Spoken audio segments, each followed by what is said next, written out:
Oklahoma State, we've always prided ourselves on having one of the premier tennis facilities in the country. One of the aspects that wasn't living up to that was our indoor lighting, and so we partnered with Sports Interiors, who had the reputation of being the best in the business, and they were the easiest for us to work with. Dan and his group came in from day one and gave us a plan that would allow us to have the best lighting.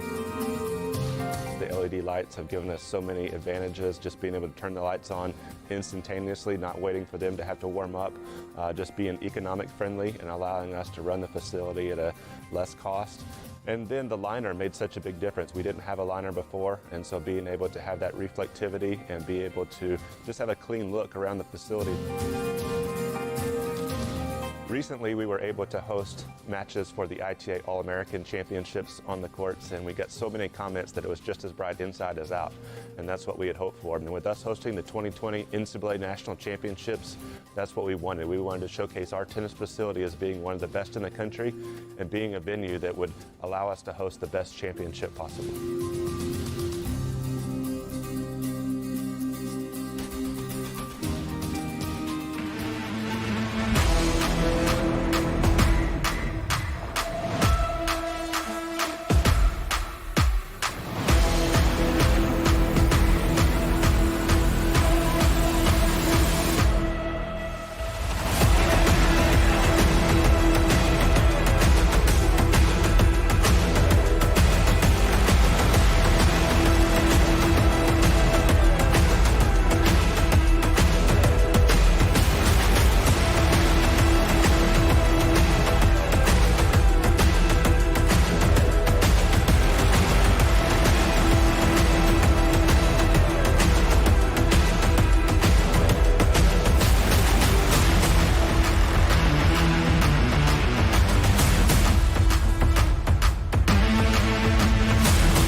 Welcome in, everyone, to our Cracked Racquets coverage of Semifinals Saturday at the 2022 ITA Fall National Championships. Alex Gruskin here. It's been an interesting start, I'll say, to our Cracked Racquets broadcast. Some vicious wins, dare I say, winds blowing of national champions in the college tennis universe, disrupting our rhythm here at Cracked Racquets this morning. We do apologize for that. We're immensely grateful to all of you who joined me over on Twitter Spaces for our first 30 minutes of coverage. But with that said, guess what, folks? We've got live action to get to for all of you. Single semifinal matches underway in both the men's and women's draws. We also already have a first set in the bag as we monitor all of today's action. We'll have first ball to last coverage of all of today's main draw play. We have doubles coming up a little bit later. We hope you'll stick with us and join us for what should be a phenomenal day of tennis. With that said, super producer Daniel Westoff, let's get right on court. As always, there's some people having success. In particular, Fiona Crawley actually beat me to the punch. The top seed has yet to drop a set this week in her run to the semifinals. Crawley also the only player alive in both singles and doubles in either the men's or women's main draws. Crawley 6-1 opening set over Georgia Tech junior Carol Lee. We'll actually get back to that match. I apologize, super producer Daniel Westoff, with that first set in the bag. Mind going over to court 11 on that women's side. Court 11, Daria Freeman, Connie Ma. It has been a physical first 30 minutes of tennis over on court number 11. Freeman, of course, a finalist at last year's ITA National Fall Championships. Something about San Diego seems to bring out the best of the Princeton Tiger. Tough opponent, though, for Freeman. Another one for her. Had a phenomenal straight set win to the Tiger over third-seeded Abby Forbes of UNC yesterday. But now, again, it's number 2 seed Connie Ma, last year's NCAA singles finalist. Ma, rising sophomore over at Stanford. I am fascinated to see what Connie Ma does with her second season over in Palo Alto. It feels like as good as she was last year, there were some times where maybe physically the grind of the season started to get to her. That academic, athletic balance, it felt like she did hit a little bit of a mid-year slump before rallying so strong. And obviously you look for Ma to get to the semifinals of these ITA Fall National Championships. Ma, impressive 3-set win over a fellow super sophomore, UNC's Carson Tangillig, yesterday. Again, it's been 36 minutes of action on court 11. We've already had multiple 20, 25-ball rallies. Lock in, folks. 11's going to be our grind here today. Meanwhile, over on court 17, it's a freshman sensation. Another one. Obviously, all of us spent the All-American talking about redshirt freshman Ethan Quinn. I'll tell you this, if you're a nerd, as I am, you know the name Nishesh Basvareddy. It was about 4 or 5 years ago. It was Basvareddy competing alongside the likes of the Holgarunas of the world, Carlos Alcarazes of the world at the highest level junior events, the Les Petites AS 12s, 14s championships. Some scholars have argued Nishesh was one of the 5 best 12-year-olds to ever live.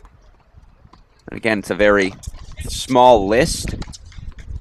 I will say, knowing that list like I do, my list of best 12-year-olds ever, and I defer to Colette Lewis, but like 12-year-old Richard Gasquet, 12-year-old Stefan Kozlov, and honestly, 12-year-old Nishesh Basvareddy might belong on that list. You'll watch Basvareddy play.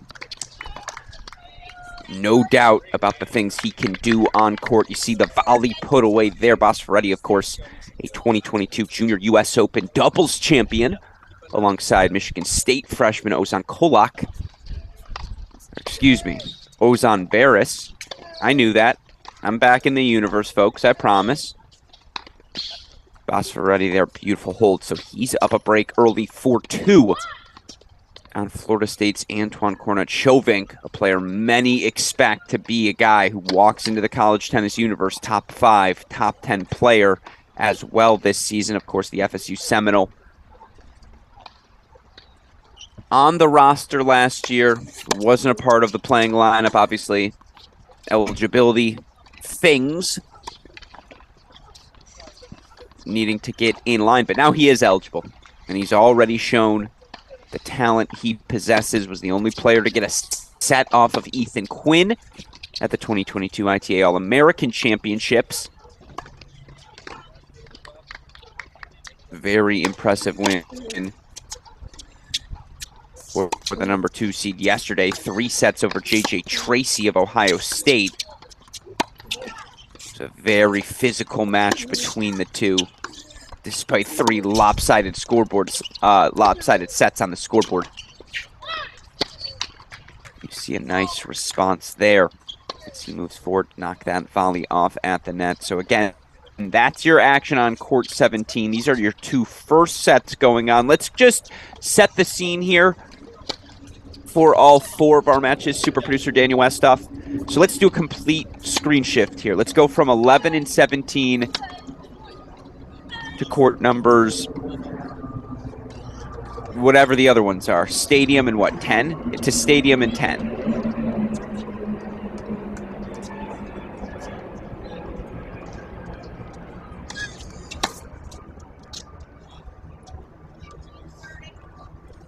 Because again, just want to introduce all of our main draw semifinal action right now. Again, Alex Gruskin here. Very, very excited for today's play, as we've got truly some of the best in college tennis competing one last time here this fall. And you're going to see a couple of lopsided scoreboards appear on your screen right now. It's been that sort of week for each of these players. Fiona Crawley, deuce point hold to start out set number 2, a little finger point to head coach Brian Kalbas, as if to say, hey, you were right in whatever it is you were telling me. Absolutely right. Or is that Tyler Thompson? That might be Tyler out on court with Fiona upon reevaluation. But look, Fiona Crawley, ITA All-American Singles Champion, alive in both the singles and doubles draws here. She and Carson Tangilla going to play later today in that doubles semifinal. Only taking on a fellow ACC player. It's Georgia Tech's Carol Lee the junior. Had a really nice sophomore season. She's an ITA All-American in doubles, first team All-ACC, ITA Scholar Athlete as well. I would want that mentioned about me. You look forward to Lee last season, 14-12 in singles. Excuse me, that was her freshman season, where she was 14-12.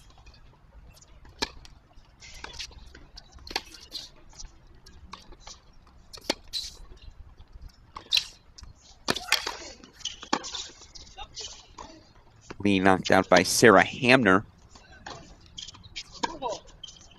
Time number 2 in the country at the ITA All-Americans earlier this season. A couple good consolation victories at that event.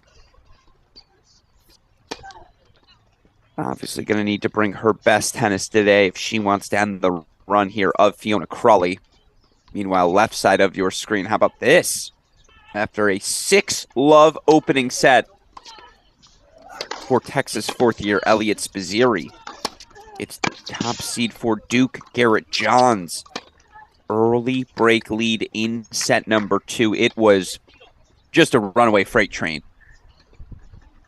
in set number 1 for Elliott Spizzirri. Forehand after forehand getting by Garrett Johns. Johns played way too passively, way too tentative in how he tried to attack that Elliott Spizzirri backhand. Of course, Spizzirri still not quite able to swing through that backhand comfortably yet.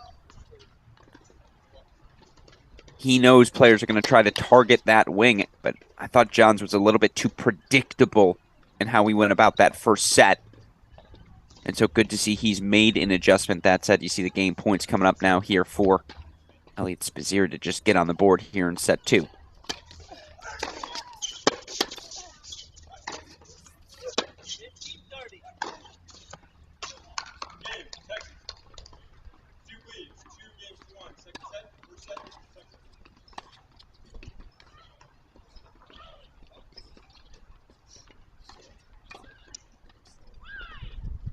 It is Johns, or excuse me, it is Spizzirri holding for 1-2. That set again, Johns has opened up a lead. Let's see, where is Bosferetti? How close are they to the finish line of that first set? Ooh, Westhoff, I'm going to have to ask you to replace Stadium with 17 as Bosferetti's opened up a 5-2 lead. Stanford freshman was so good yesterday in his 3-set victory over Michigan's Andrew Fenty. Bosferetti 3-6, 6-3, 6-4 win. Of course, worth noting, seeds done this year by UTR, and the UTR's got it exactly right. Excuse me, Universal Tennis. Universal Tennis naming Bosferetti the 3 seed, Kornet Shovink the 2 seed, Johns the 1 seed, Spizzirri the 4. You've got your top 4 seeds all still remaining in the draw. Shout out to the formulas. As you see Bosferetti serving far side of your screen. Bosferetti, I mentioned the win over Fenty. Also got wins this week over Baylor's Finn Bass. In round number 1 over Oklahoma's Nathan Hahn. So the freshman's going after the upperclassmen this week, saying, hey, there's a new sheriff in town.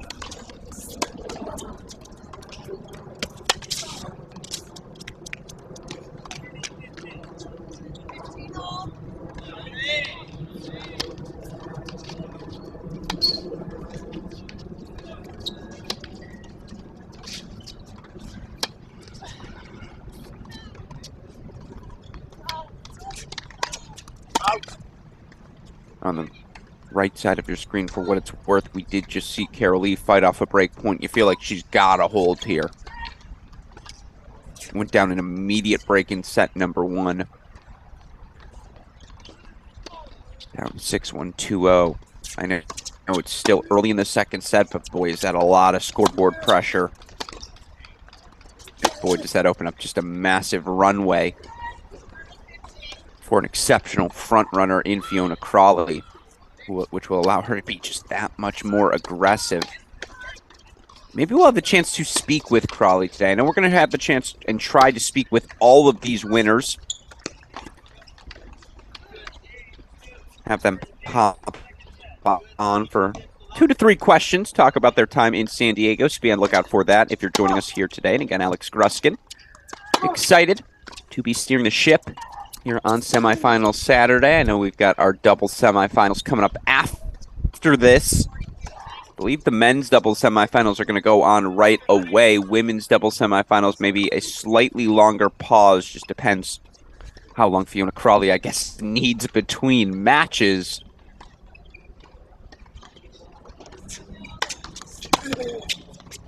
We'll have coverage of it all for you here on our Cracked Racquets broadcast. Meanwhile, there it is. First set, 6-2.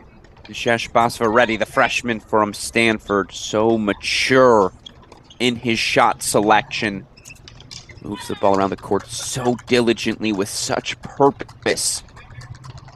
He takes it 6-2 over on 17. Let's make 17 Stadium Court, please. Super producer Daniel Westoff. Get back to Spazziri versus Johns again.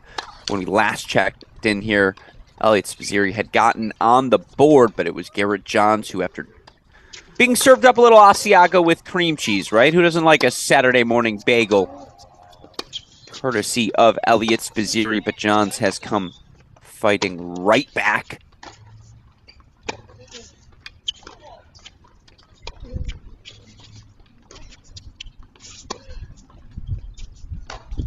Come on.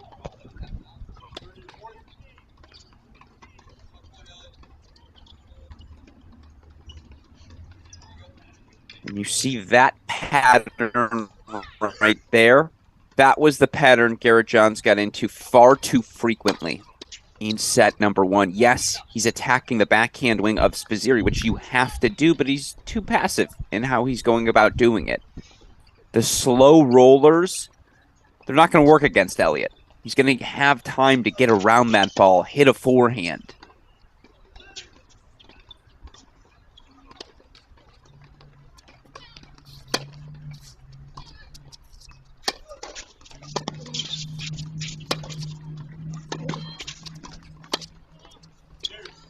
That is how you go about attacking the backhand.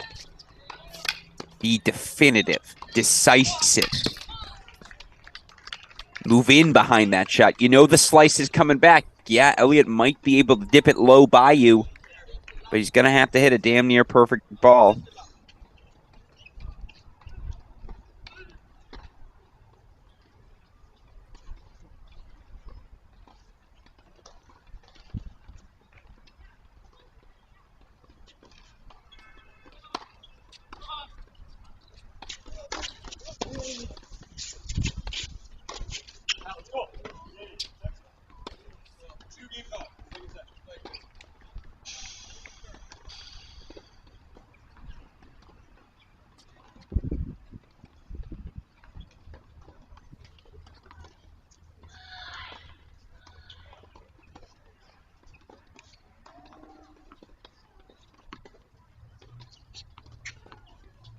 So it is Spazziri on the deuce point. Breaking back for 6-love, 2-all. Meanwhile, it is all Fiona Crawley over on court number 10, 6-1, 3-love. That said, we're going to keep our eye on it. We don't want to miss it. But let's go back to number 11. Instead of court 10, super producer Daniel Westoff. It's 4-all right now in the opening set. Connie Montari framing.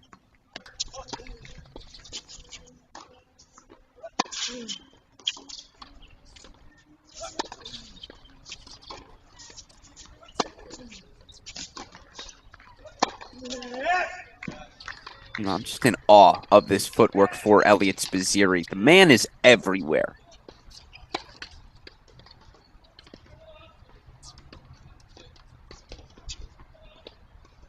And I really just cannot wait to see how these six of having to run around backhand after backhand after backhand, how does that help him when he becomes able to hit the backhand again? I remember Elliott as a freshman, sophomore, swinging through that backhand wing confidently.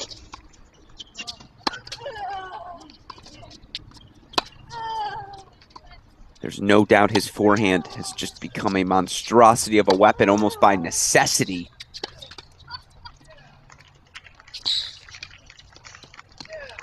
But again, what does healthy at Elliott Spizzirri even look like at this point?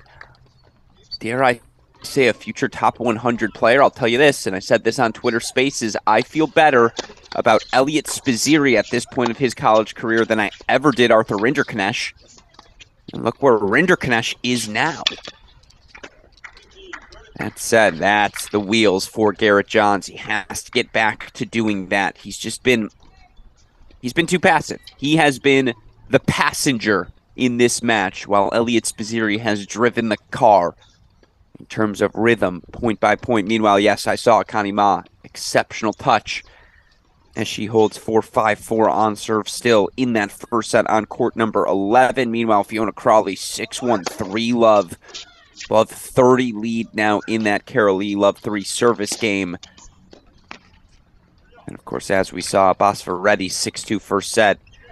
Antoine Cornut-Chauvink, though,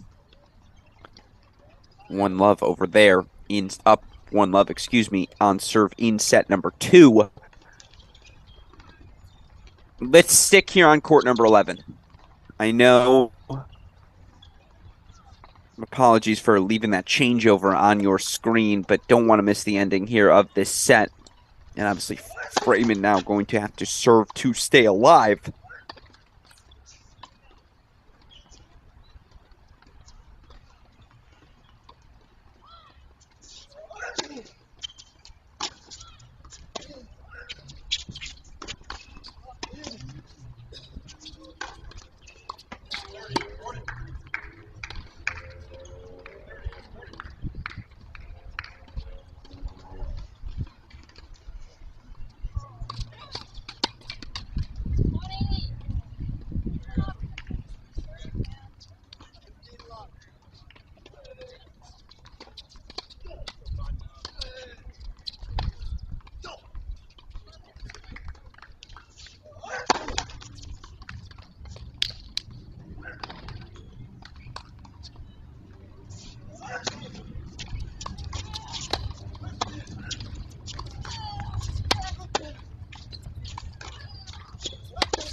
So right away, Garrett Johns, breakpoint chances back. As clearly he has found a little bit of rhythm here. That Elliott able to fight off breakpoint number 1. Can he do the same here on the deuce point? Westhoff, can we get our first deuce point graphic?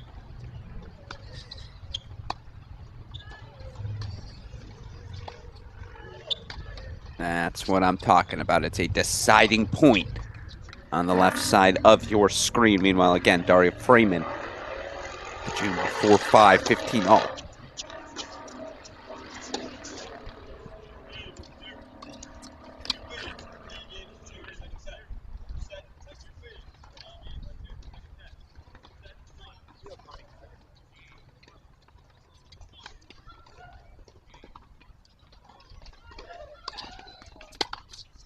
All right, Garrett Johns back out in front, 3-2 over on Stadium Court. You know what, here's what we're going to do for a second, super producer Danny Westhoff. Can you make Stadium Court number 10? Let's show both of our women's semifinals for the moment as Fiona Crawley is sprinting to the finish line. Top seed has yet to drop a set this week. She's yet to drop a game in this set. As Crawley now 6-4 love lead. I mean, I don't know what else is left to say about her game. What's so impressive is it's not someone who's, again, it's not 5'10" or possessing the overwhelming size. It's a relentlessness for Fiona Crawley. That ability to be on top of the baseline, dictating, spreading the court, taking time away from her opponent. It's just a little bit of everything. Everything's a half second quicker than you'd expect.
Fiona Crawley now 1 game away. We're going to stick around there on 10. Don't want to miss the finish line. Meanwhile, Daria Freeman, as you see, game point chances here. And that's been the rhythm of this match.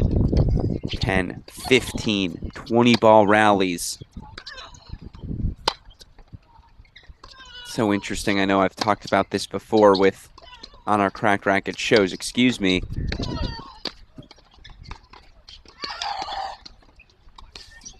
Oh, clip it. That might just be your shot of the day. A gem down the line. From Daria Freeman, 4-5 all. What I was trying to say prior.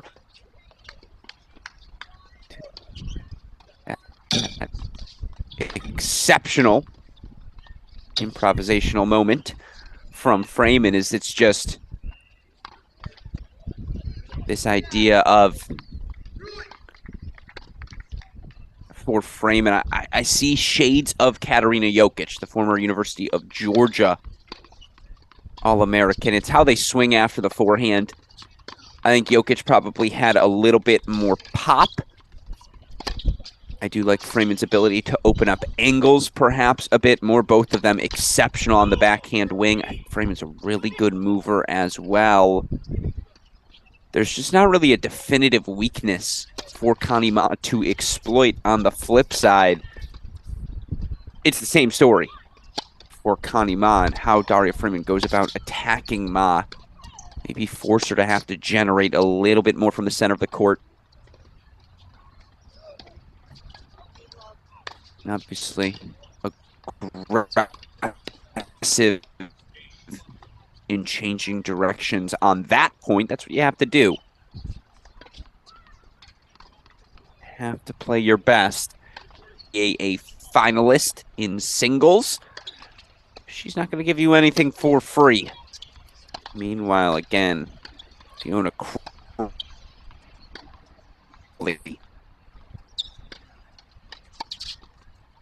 3 points away from the finish line.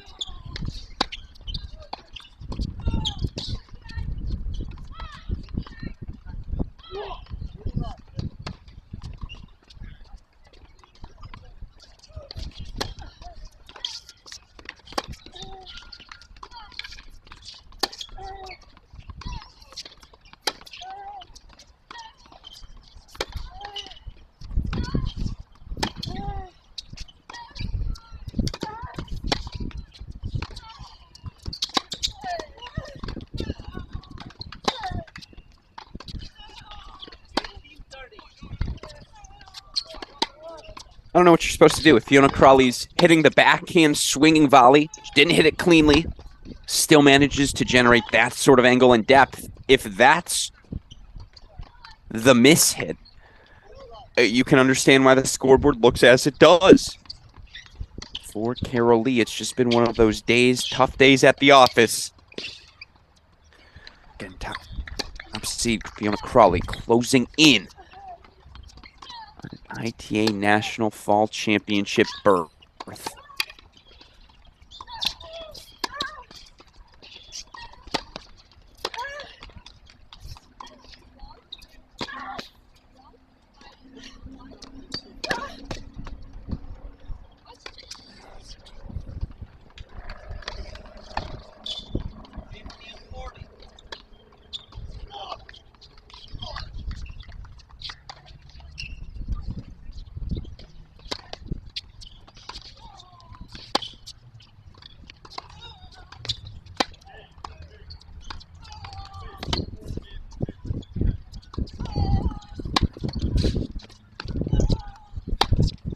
By the way, you see it on the left. Match point Crawley. Westoff, give me the graphics. And that slow clap.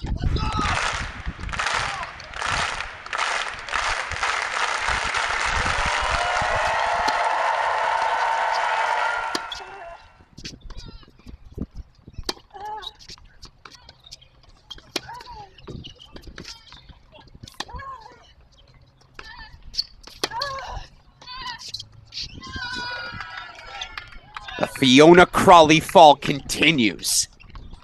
There's no doubt who will be the #1 player in the country to start the season. It's got to be the rising junior for UNC, Fiona Crawley. Just exceptional from start to finish today. That's not easy, folks. 6-1-6 love in a national semifinal. Our Heel Nation, you're competing for another championship on Sunday. And guess what? Fiona Crawley's going to be back later today. She and Carson Tangillig going to take on another ACC opponent. This time it's UVA's Subhash and Chervinsky. Fiona Crawley, your first National Fall Championship finalist, deservedly so. The top seed was just exceptional. With that said, let's go over to stadium court, excuse me. Over on the left side of our screen, Garrett John still holding on to that second set break lead. 4-2 now, set number 2. Meanwhile, Connie Ma keeps things on serve over on court 11.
So Spaziri keeps it just the single break deficit, 3-4 over on Stadium.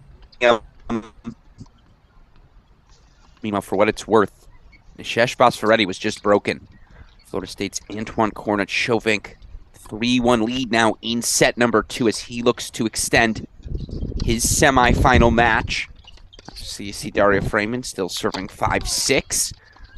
Set number 1 on court 11. You've got backdraw action happening on the grounds right now as well. Annika Yarlagata continues her outstanding fall. She currently leads Marley Zane in that consolation match. Chloe Beck taking on Sarah Hamner. Those are two top 10 players in the country. Some casual consolation action.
First set, Connie Ma. 7-5. Stanford Cardinal over on court 11. How crazy is that? Fiona Crawley's match was completed before Connie Ma and Daria Freeman finished their first set. I don't know if that's a testament to how exceptional the Tar Heel is, or just how physical this first set on 11 has been. Nevertheless, it is, again, Ma, a 7-5 first set. Can we make that now court number 17? Super producer Daniel Westhoff, switch 11 to 17.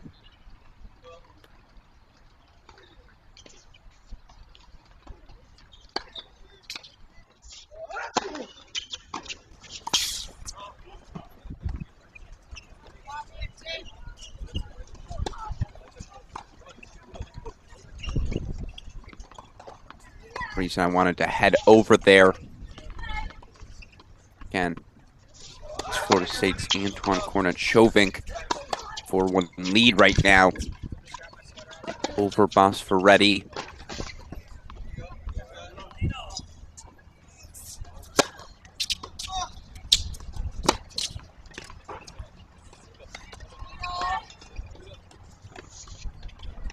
Of course, the 22-year-old Seminole reached a career high of number 408 in the ATP rankings back in 2019.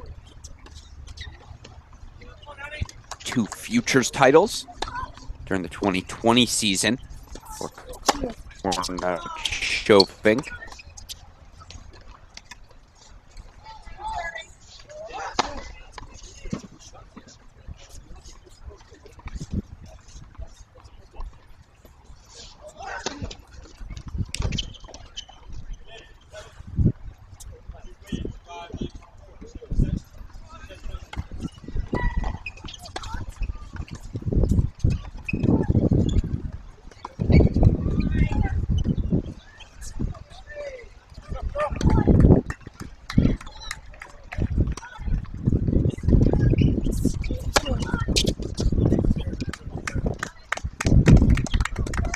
From Bosforetti, he looks to just keep it a 1-break deficit. Meanwhile, Garrett Johns is now going to serve to force a third set. Top seed, of course, for Duke, entering his senior season.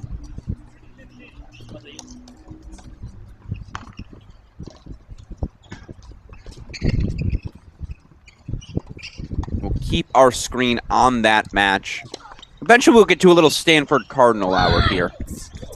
Show you Boss Ferretti and Ma for all the Cardinal fans out there. Now Garrett Johns, you see already walking back to the baseline. He's ready to serve for the set. We're ready to watch it as our coverage continues here at Cracked Racquets. I will say, coming up very shortly, Fiona Crawley going to join us for a brief conversation about what was a seemingly routine day at the office. 616 Love for the top seed. Of course, she'll have the doubles coming up later today as well. I think that action's happening around 1 p.m. Pacific.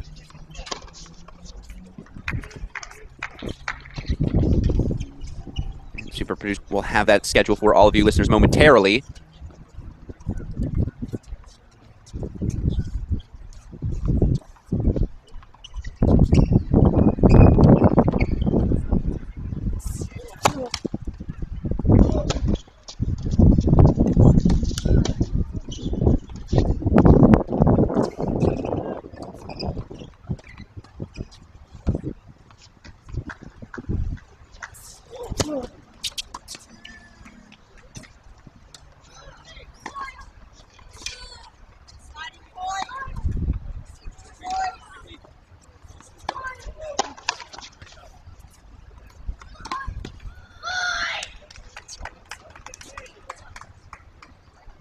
So again, Boss Ferretti.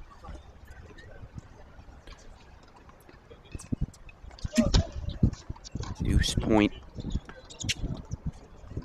Right side up your screen. Meanwhile, an inopportune double fault from Garrett Johns. Nevertheless, he's 2 points away.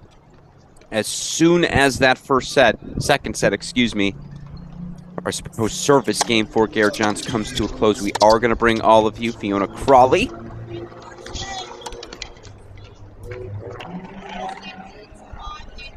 Although, actually, I think we have Crawley with us now.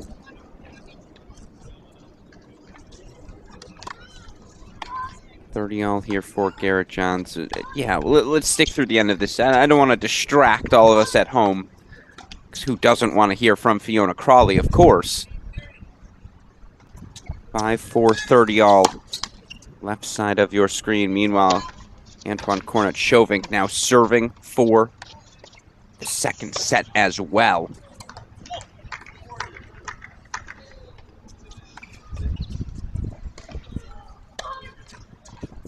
All right, set points here for top seed Garrett Johns.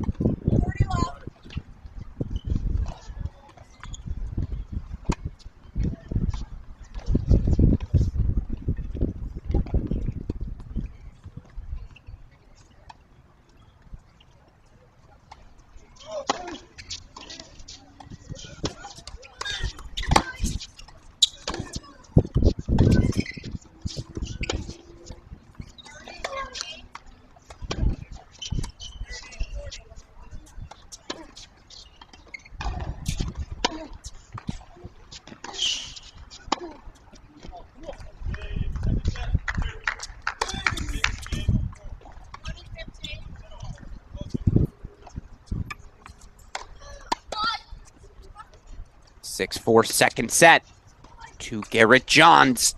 There it is. So we're going to see a decider over on Stadium. Meanwhile, Antoine Cornut-Chauvin now, he's got set points over on 17. You want to flash that set point graphic real quick for me?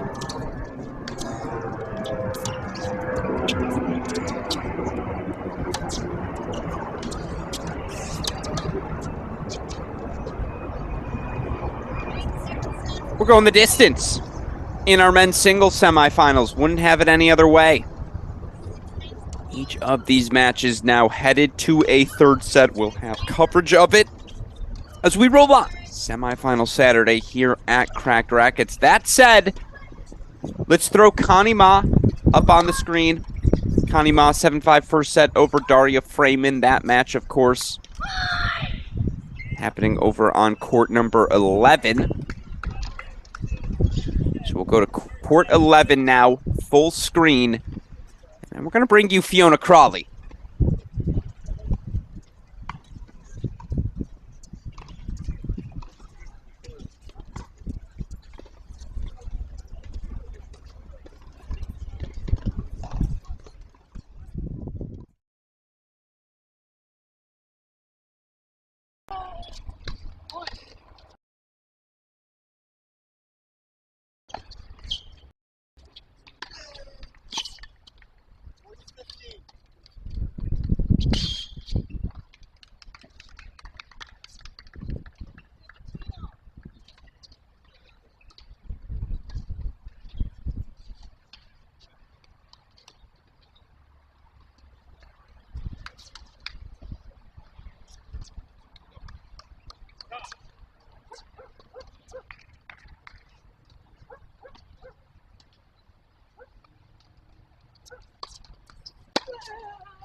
To our Cracked Racquets coverage, and we are live with our first finalist of these 2022 National Fall Championships. Welcome in, top seed Fiona Crawley. Fiona, congratulations on another fantastic victory. What worked so well today? Honestly, I think that I kind of just went in with one mindset. Ty told me at the beginning of the match, she was like, just stay on the baseline, play your game. That's kind of been a theme throughout this tournament. Both coaches have just been telling me to keep staying on the baseline and take the ball early, short swing. So a few things in my head, and because if I have too many things, then the coaches know I start getting confused because I can't hold that many things in my head. But yeah, they've been helping a lot. No, that's good to see. And yeah, it was fun to watch the communication between you and Tyler today. I was like, wow, that's an active dialogue going on between the two of you. And, you know, for you, obviously, and I know we just talked recently about this, but it's always nice to get the chance to chat with you. You know, all the winning on court in singles, the winning on court in doubles as well. You know, what's clicking so well in your game? That's a good question, and I wish I had, you know, a concrete, definite answer for you. I think that I've just been trying not to take myself too seriously and have fun on court, and I know that that's a cliche answer, but it's kind of hard not to have fun in California. Barnes is probably my favorite site of all time, until our courts are done, which will be very soon. So that would be my new favorite site of all time, obviously. But yeah, I think I'm just trying to stay present in the moment. Like I said previously when we talked, you only get college once, so I'm trying to make every moment the best. I think it's the wristband. I think the wristband is really what makes the difference. It's just, yeah, it's so definitive out there. So. I wait for the first couple games and then I put it on. I don't know if that's like maybe I start sweating and then I'm like, okay, I need the wristband. But if you see me put both on, then something's going on. Then I'm like, okay, now I need the double wristband Wonder Woman situation. Yeah, that's a crisis of confidence. If it's two wristbands, we're in trouble. And so, yeah, the one wristband, we know we're having more fun out there. But, you know, speaking of fun, how fun has it been to have the success with Carson this week, and what's working so well for the both of you? It's absolutely a dream. I mean, the girl has the best hands in college tennis, 100%. I am in shock. I'm at the baseline, and she hits the most incredible volleys, and then turns around and is just like smiling, like clapping. I'm like, did you see the shot that you just hit? Because maybe like we have this joke that we both black out when we're on court, where we will step off and we won't remember anything that happens. And so I feel like sometimes like she's blacked out, but I'm like, no, you just hit the most incredible shot I've ever seen in my life. Yeah, no, I feel like there are times she just doesn't even realize how good she is, and it's got to be really, really fun, and it has been to watch you both play. With that said, you talked about San Diego. A week in California, not the worst thing in the world. What have you been doing when you haven't been on court? If I'm being completely honest, we go back to the hotel and fall asleep at 7:30 watching the number one trending movie in Netflix. So the first night we went out to this really cute Mexican restaurant and it was overstimulation. It was also Halloween. So Yeah. maybe that's why it was so freaky. But everyone was in costumes and this one guy rolled down the window and like yelled at us and we were like, okay, we're out of our element. We need to get like adapted, go back. Coach has us in the nicest hotel ever. His daughter's actually getting married next week. So he booked the hotel all the way through, regardless. He was like, I got a discount, win or lose. You guys can stay all 7 days, enjoy yourselves. And it's not like a half-ass hotel. It's like Mhm. slippers, bathrobe, room service, multiple throw pillows. Uh, Like, multiple throw pillows. That's good. yes, yes. No, well, I'll tell you this: the 7:30 bedtime's working, so I guess keep doing Yeah, it. Yeah, if it ain't broke, yeah, don't fix it. But Fiona, yeah. obviously, thank you so much for taking the time to Thank chat with you. us. Thank you, Alex. Congratulations on your win, and good luck later today and tomorrow. Thank you so much, Alex. Yep, of course, Fiona Crawley, 616 Love winner earlier today. National Fall Championship final, and now we can lock back in on semifinal number 2. It's Daria Freeman taking on Connie Ma. Connie, the 7-5-1 Love lead. Again, their first set took longer than the entire Fiona Crawley semifinal match, so these two have been out on court grinding away.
Just long off the backhand of Daria Freeman. That down the line backhands to make her miss shot for Freeman. It feels like when she's landing that ball, she's winning the rally.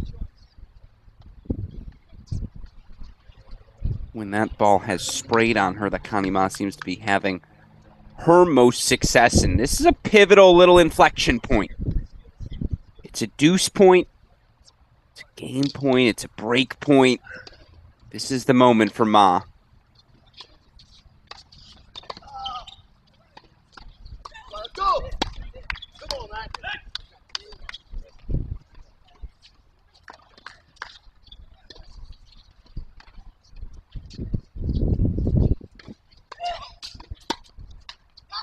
You can see Connie Ma felt it.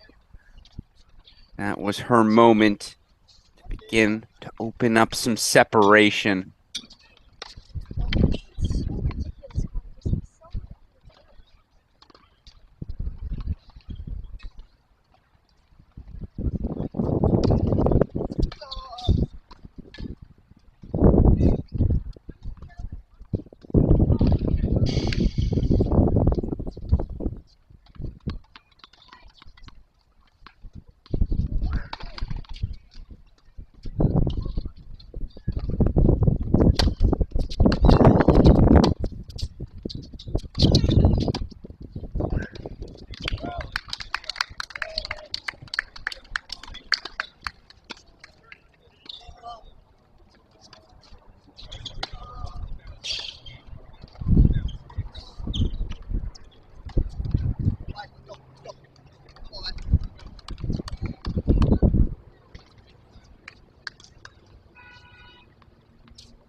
So exceptional from Connie Ma. By the way, needs to be said, I don't know if other people are as good, but there's not a better interview than Fiona Crawley. Just, some have argued the kindest human in the world. So fun to get the chance to chat with her. We'll see her back on court later today. Of course, if you want to hear more from Fiona Crawley about why she does not yet have her license, as well as what her and the Heels have in store for 2023, go check out our Cracked Interviews podcast with her. Available wherever you listen to your podcast. Meanwhile, you see Connie Ma here, 40-15. Game point chances for 2-1. Keep us on serve. Meanwhile, third set's now underway in our two men's singles semifinals. We'll get those back on screen for you as soon as we wrap this game. Game point chances here for Ma.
Raymond sprays on that backhand line once again. That's the ball. Folks, if we've been watching this match, we know the longer the rally, eventually there will come a point where Freeman pulls the trigger on that down-the-line backhand. When she's landed it, she's had success. That one sprays. 7-5, 2-1 now. Connie Ma still out in front. Let's go split screen stadium in 17, please, super producer Daniel Westoff. I want to go double men's singles semifinals. Third set's underway. Nishesh Basfaretti actually a breakpoint chance right now on 17. Take an early 2-love lead. Meanwhile, Elliot Spizzirri on serve 2-1. He leads on stadium.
That's a really nice hold.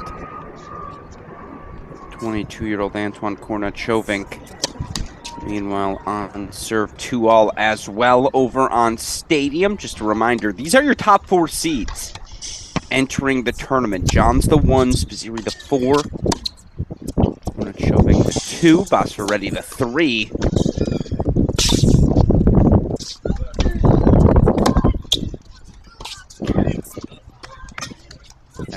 backhand is just outstanding.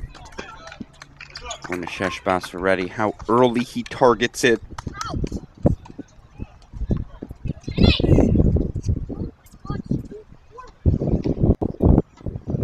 How fluid he is with his shoulders, turning into it as well. So casual on the slide, too. Just a little forehand poke there.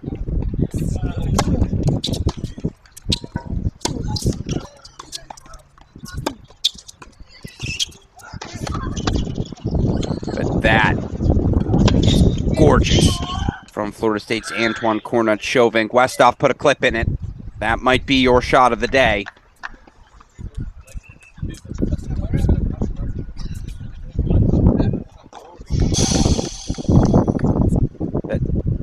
I see John Parsons, our dear friend, poking some fun at my fondness for Crawley. Yeah, who doesn't like being complimented, Jay? That's my response to you, my dear friend. But of course, it's always great to know he is here. Best analyst in the college tennis game.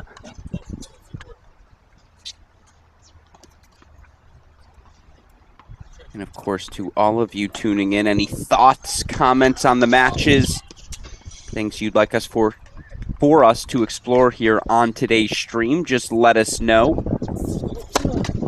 I'll ask super producer Daniel Westhoff, do you mind to throw in our schedule for the doubles start in our stream chat right now? Just give people a little schedule update. As of course, doubles coming up a little bit later here today.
Deuce point on the left.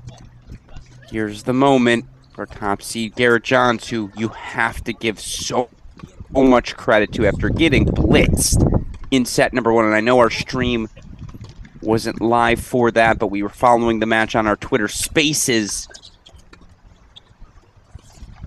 And Elliot Spizzirri's forehand was just working Garrett Johns all over the court.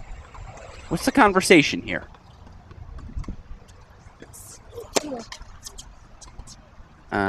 Dead ball. So they're asking for a new one. Coach Burke gonna work his way over to the chair. Make sure everything's fine for his star player.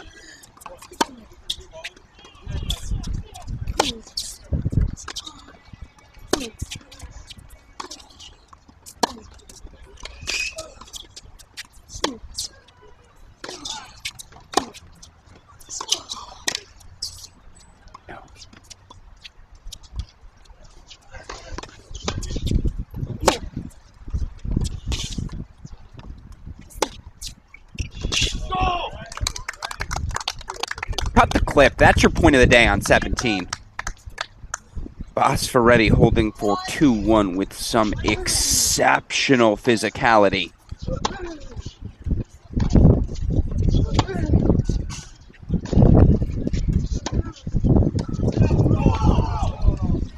Meanwhile, that's a massive hold for Elliot Spizzirri.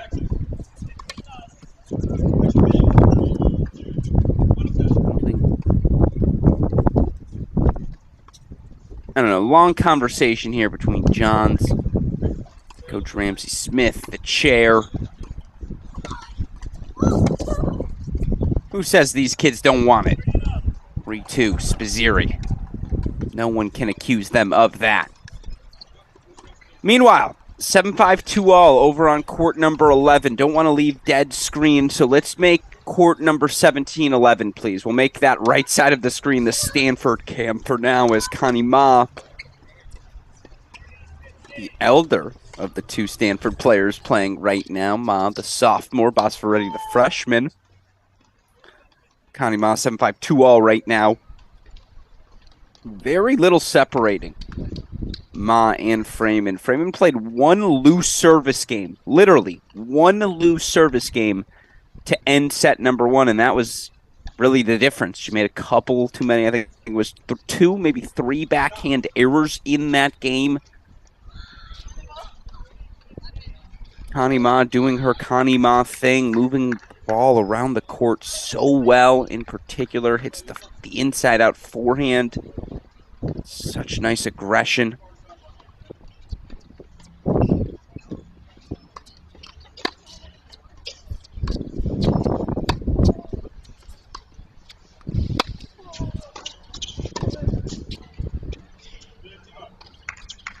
That's the ball that, on the flip side, Ma has, I don't want to say struggled with, but I feel like the majority of the errors have come on that forehand wing. In particular, when Ma gets stretched out on the deuce side on that forehand wing, that's when she'll start to spray. That's why I think we've seen Daria Freeman employ that backhand down the line as frequently as she has.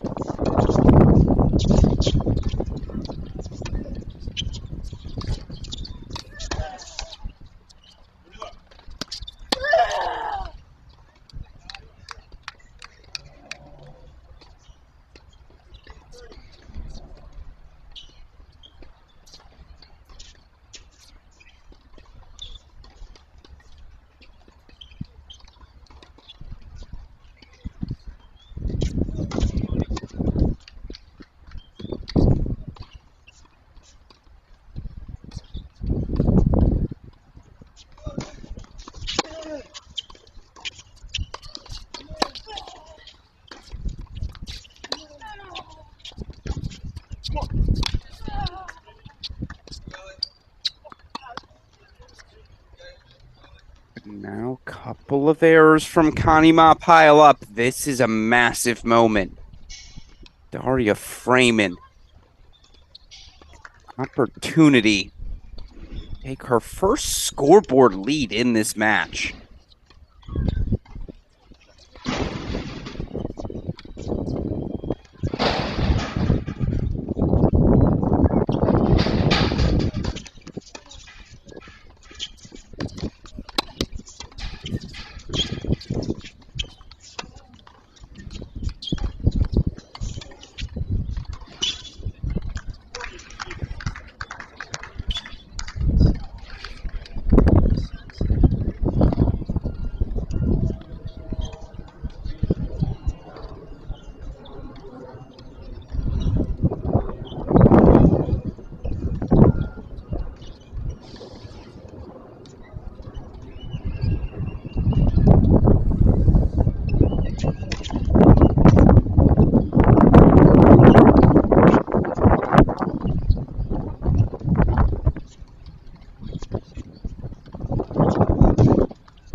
Going to stick here on court 11. Of course, massive deuce points. So funny how frequently that happens.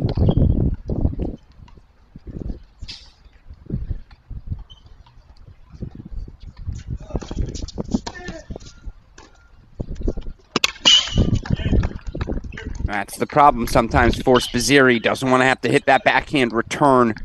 That time got caught with his hand in the cookie jar, just cheated out too far. Garrett Johns made him pay, and that's how you take advantage of the Elliot Spizzirri injury. Not to say it in that fashion, but that's how you have to go about attacking Spizzirri. If he's going to be unable to swing through the backhand, if he's going to try and cheat over that far, you have to be willing to play through that due side. Force him to come up with something spectacular on the run. It's a really nice serve and volley play, though, or excuse me, serve and aggression, first strike aggression.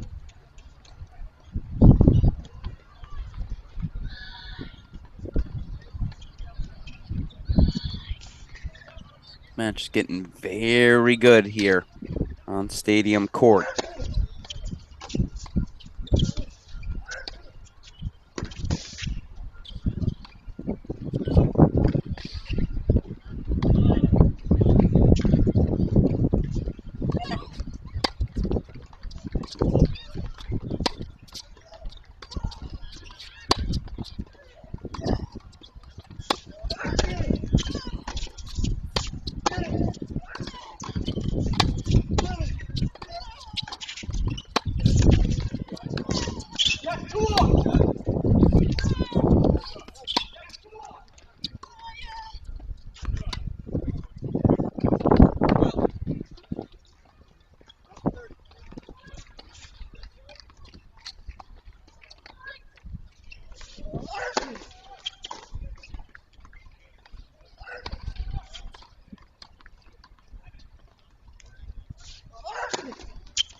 So it is Spizzirri holding 4-4-3. He stays out in front on Stadium. Let's go to a quick little Stanford power 1/6 of an hour. Change out Stadium Court here with court number 17, please, super producer Daniel Westoff, as Shesh Basfaretti's in a little bit of trouble. 2-all third set, but he's facing breakpoint chances. It's 30-40 for Kornachovink.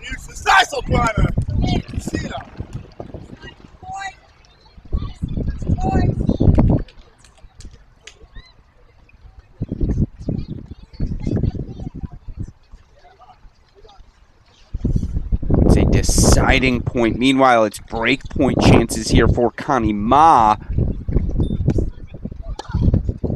Great to see her, if you're a Stanford fan, bounce right back after the tough service game to get broken.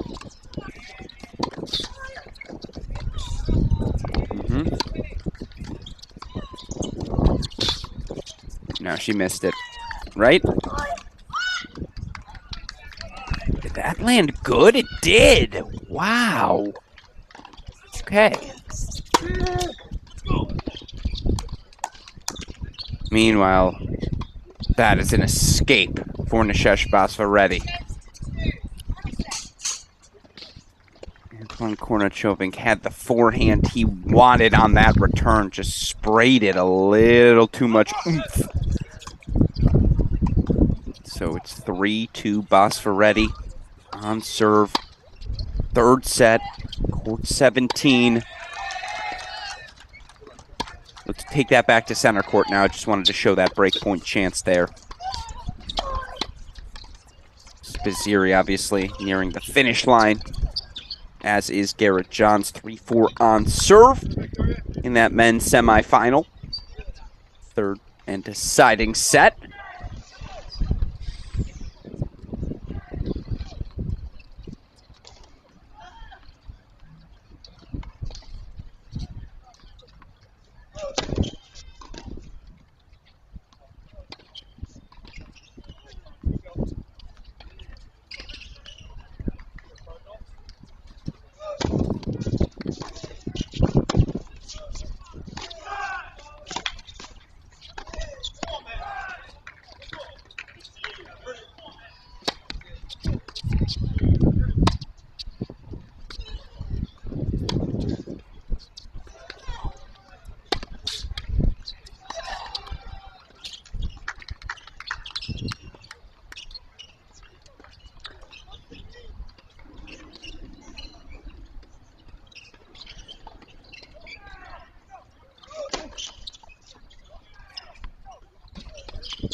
All right, folks. It's a break point, but it feels almost like a match point. Two of them coming up for Elliot Spizzirri. Super producer Daniel Westoff, give me that break point graphic. Such a good addition. You're the best, Westoff.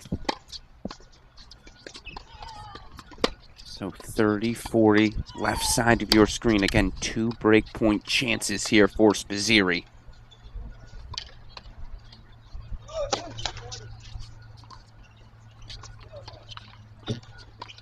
And Westoff, if Johns wins this point and you think you can go to a single screen of just stadium for the deuce, do it.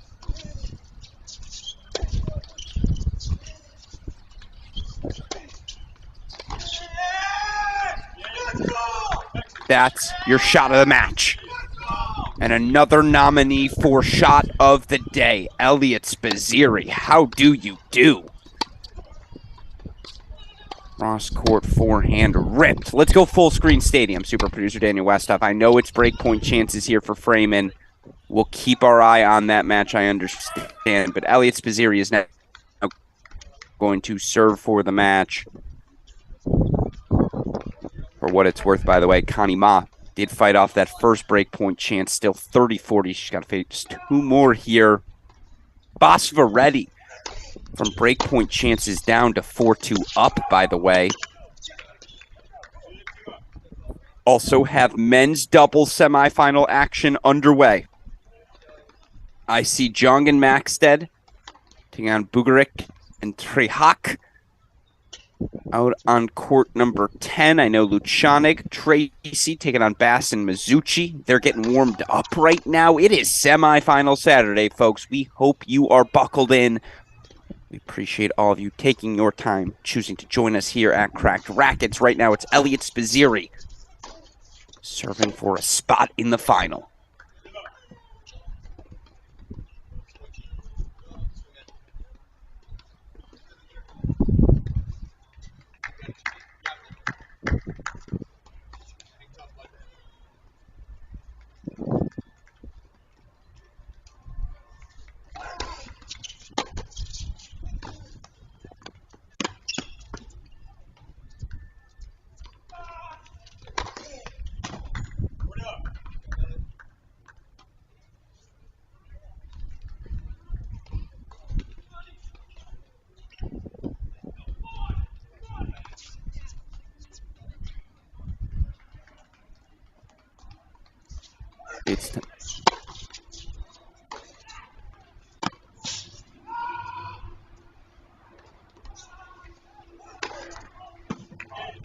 For the first time since 2019, Elliot Spizzirri sends a Texas Longhorn into the Fall National Championship Final. Spizzirri, 6-love, 4-6, 6-3, into the ITA All-American Singles Final. He's just the fourth Texas Longhorn to reach the men's singles final. He joins Ito, who did it back in 2019. Steve Bryan back in 1990. Of course, John Levine back in 1984. Who doesn't remember that Levine Anacone thriller in the 84 final? Elliot Spizzirri, 3-set champion. All right, let's go to a Stanford Power half hour. Right now, Connie Ma down a break 4-3 to Princeton's Daria Freeman in the second set, but took the first 7-5 on the flip side. Nishesh Bosvaretti, 4-2, 40-15. Make it 5-2. Bosvaretti is one game away. So we'll stick here through the ending of each of these sets. Obviously, as soon as one of these matches end, that's when I want to start working in our doubles, introduce all of those matches in the main draw to each of you. I know we'll hopefully have the chance to speak with Elliot Spizzirri coming up shortly.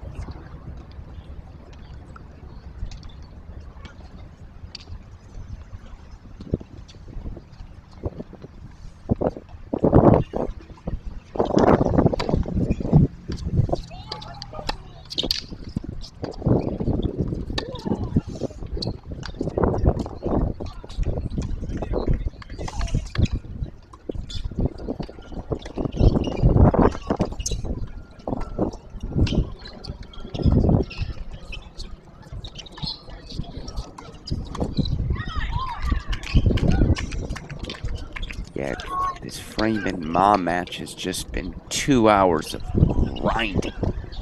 grinding tennis. You do wonder, the longer that match goes. Connie Ma's 3-set match with Carson Tangillig yesterday wasn't exactly short, nor was it lacking in physicality. Does Ma start to feel the effects of that match? Obviously, Freeman, straight set winner over Abby Forbes, though that match was pretty physical as well. Still, something to keep an eye on here.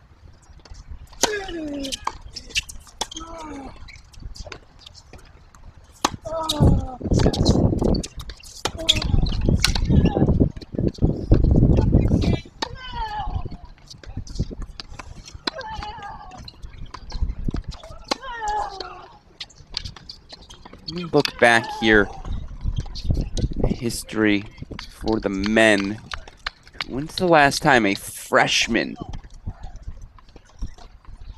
competed for the title here at this event?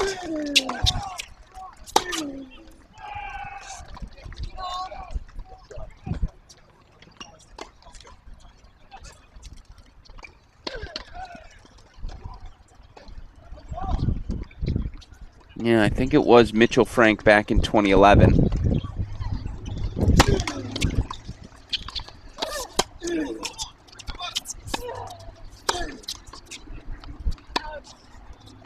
Mitchell Frank, the former University of Virginia standout, who, if memory serves me correct that fall, as a freshman won both the ITA All-American as well as the ITA then Indoor Championships, I believe, but obviously that event has turned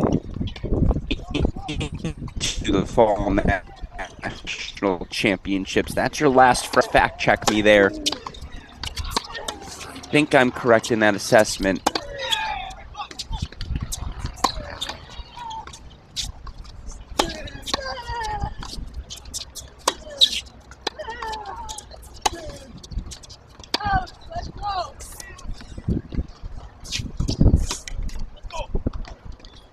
And now he's 1 point away. Nishesh Basavareddy. Match point chances. I need a slow clap. I need a graphic, super producer Daniel Westoff.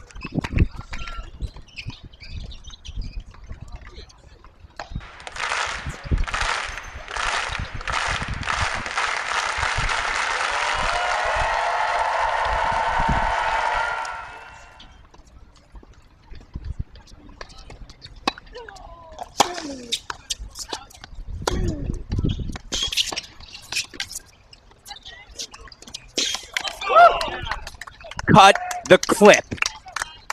Nishesh Basavareddy is going to the Fall National Championship Final. Basavareddy, 6'2", 1'6", 6'2". First Stanford Cardinal since Alex Kim. I don't say that name lightly, just kidding. Looking to be the first Stanford Cardinal since Alex Kim to capture the National Fall Championship. Of course, Kim was a member of the arguably greatest college tennis team in men's college tennis history, the '98 Stanford Cardinal. Head coach Paul Goldstein was a member of that team as a player. He, the Bryan brothers, Kim, that whole team just exceptional. But I'll tell you what, this 2021 team,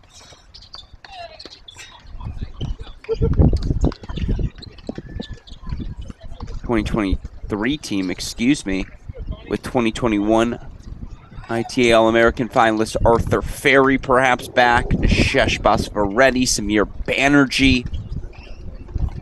Cardinal is coming. It's a really good victory for the Stanford freshman. With that said, let's check in now on our doubles action. It's time to head over, see where the action is at. Let's start out with Jong and Maxted on court 10, please. Jong and Maxted on court 10. Guess what? Your 3 seeds are in some trouble.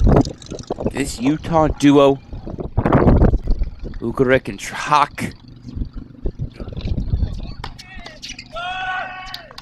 3-2 lead. Make it 4-2. Keep their noses out in front. Of course, you look for the Utah men's tennis program. Believe this would be a first.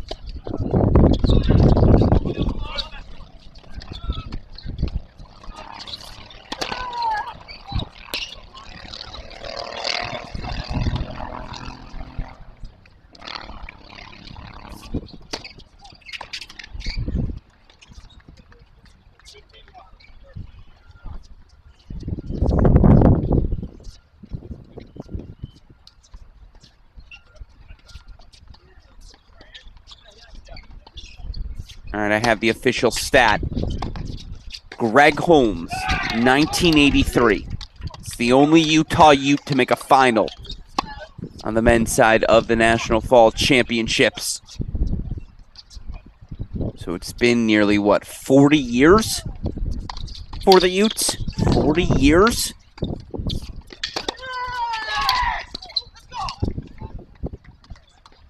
What a week it has been for this unseeded duo, Bugarik and Trhak. You look for them from the draw perspective. How did they get to this point? Hasn't been easy, no doubt about that. You look at this duo, very impressive victory so far this week, whether it be against NC State's Izquierdo and Wyand early in the week. They beat Fenty and Young in 3 sets. In the round of 16 yesterday, a very impressive win, 10-7 in the third over UTSA.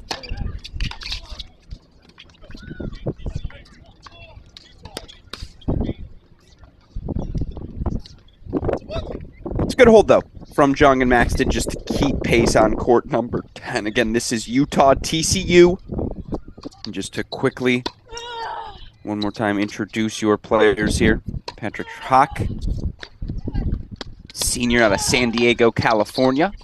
Spent some time at Idaho State before heading over to Utah. He's probably pretty happy to be having some success this week at home. Meanwhile, again, Burke Bugarik, freshman out of Macedonia. That's on the Utah side of things. On the TCU side of things, you've got Sander Jong, a.k.a. the landlord. Is Sander finally a senior? He is indeed. Senior out of the Netherlands is Sander Jong, but of course Sander's been a staple of the college tennis universe for quite some time now. He's partnered with sophomore Louis Maxted. Fantastic freshman season.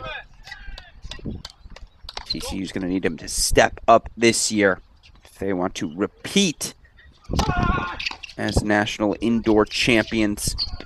Maybe even push things to the next level come May. Meanwhile, you see it on the left side of your screen. 5-4. Daria Freeman will serve for the second set. That's why we're keeping that on your screen, despite it being a changeover. Don't want to miss the ending of that set.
All right, a little bit of trouble here.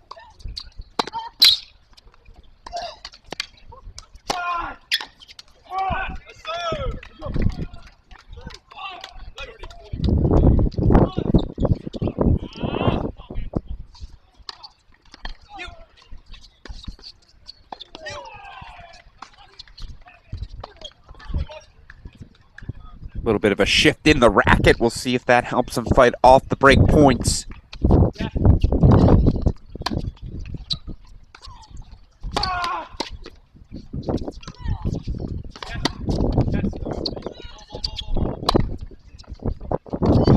Meanwhile, breakpoint chances for Connie Ma. So Westhoff, give me a breakpoint graphic, please. We've got break points. Each of our two screens. One of them fought off by Utah. Now can I get a deciding point graphic, Westhoff? Just keep the graphics coming. It's a deciding point now on 10.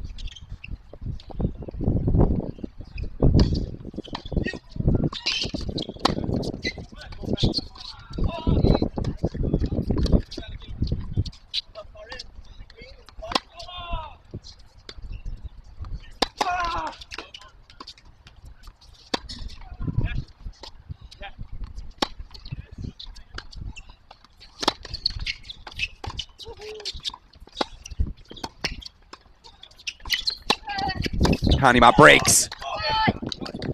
And I believe Jong and Max said 2 as well, so it's the double break. 5-all now. Stanford sophomore, last year's NCAA finalist.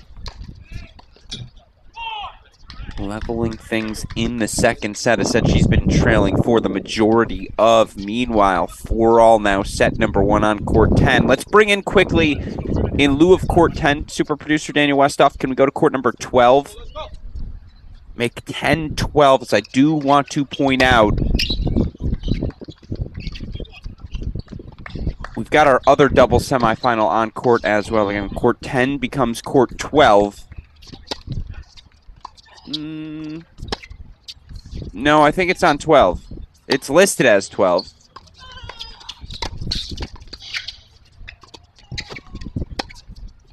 But is that actually court? Either way, just take me to the other double semifinal.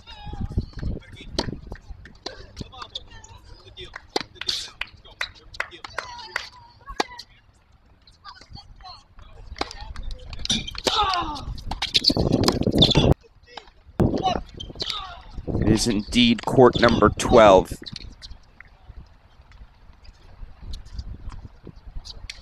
For Finn Bass, Juan Pablo Mazzucci. Find themselves down an early break of serve here. Taking on J.J. Tracy and Andrew Luchanik of Ohio State. Luchanik, senior. Tracy, junior. Bass, Mazzucci, both upperclassmen for Baylor as well. It's Finn Bass serving on the near side of your screen.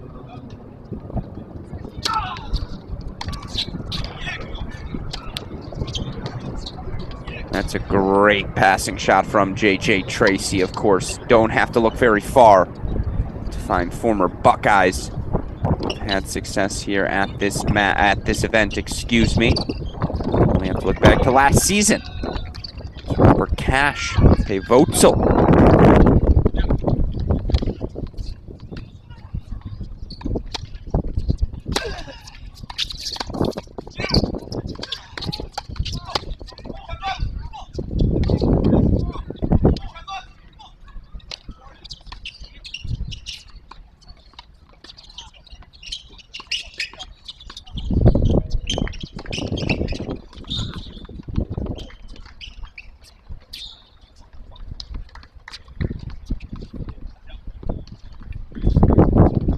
Breakpoint chances for the double break here for Tracy and Luchanik. Meanwhile, Daria Freeman has come roaring right back.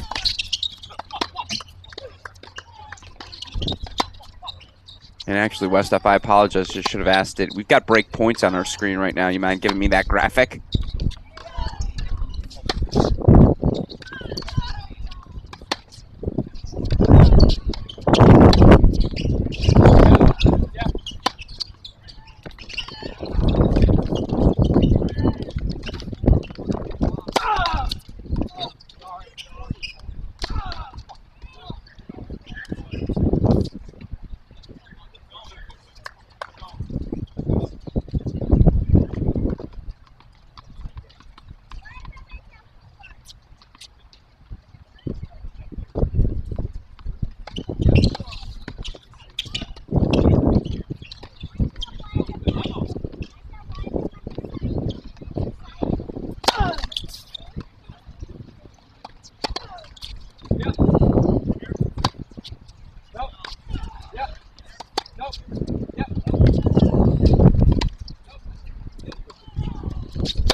Great return by JJ Tracy, knifed at the feet of Finn Bass. All Ohio State in set number 1, 4-1 Buckeyes. On court number 12. Can we go back to our other double semifinal, please?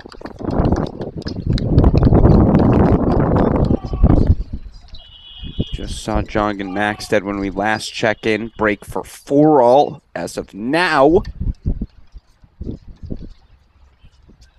Look for this Utah duo.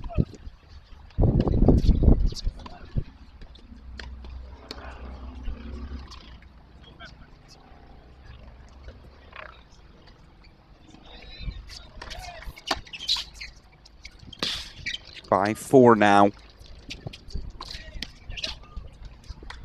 For TCU. Meanwhile, Daria Freeman did get the break back, so she will once again attempt to serve for the set, up 6-5.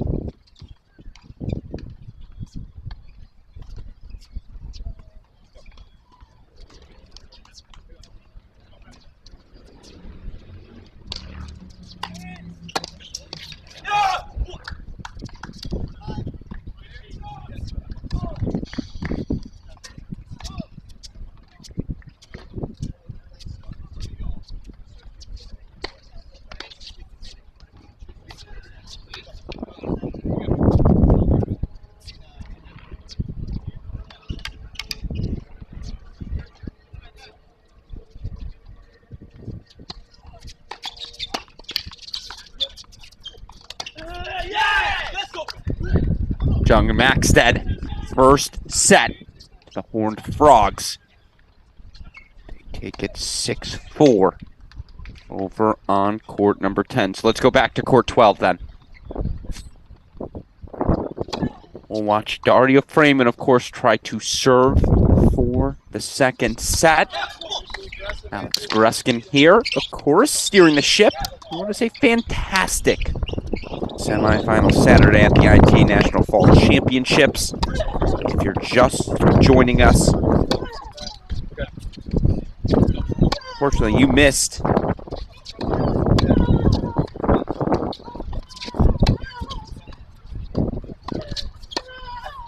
Fiona Crawley, 6-1-6 love. Took her about 56 minutes to get to the final. Crawley looking to become one in the long line of North Carolina Tar Heels to have success at this event.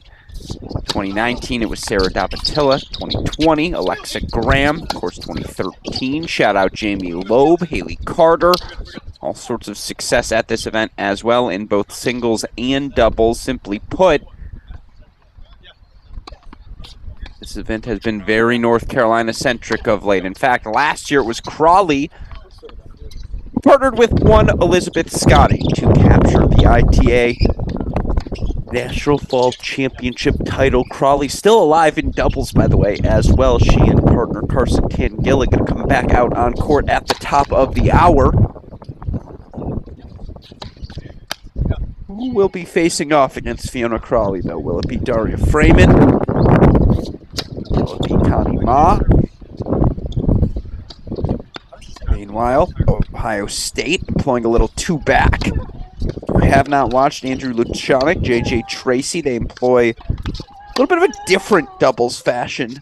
Different doubles tactics than you might see. Tracy almost takes a running start on certain serve and volley points where he'll start in no man's land, but follow Luchanik in on the serve and volley. And then sometimes he'll just go with the bread and butter. That said, Westhoff, give me break point, please. Up on our screen, we do have a break point chance again here for Bass and Mizuchi. Yes, they're down a double break. But to make that a single break, you got to start somewhere.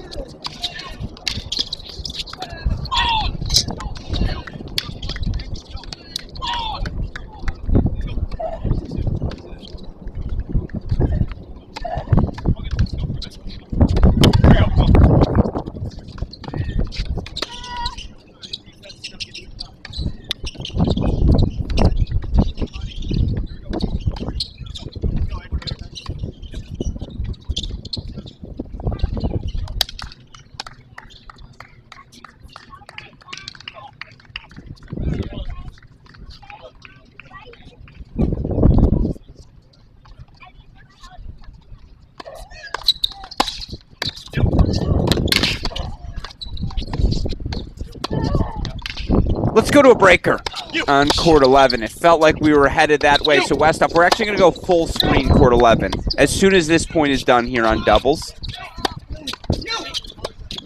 A couple of missiles off the racket of Andrew Luchanik. Again, this is a really fun pairing, he and JJ Tracy. Just two very contrasting personalities. I really do like this team. I think the Buckeyes have something special there. Something to keep an eye on moving forward. But yes, let's lock into the second set tiebreak. We will either know who our finalists are,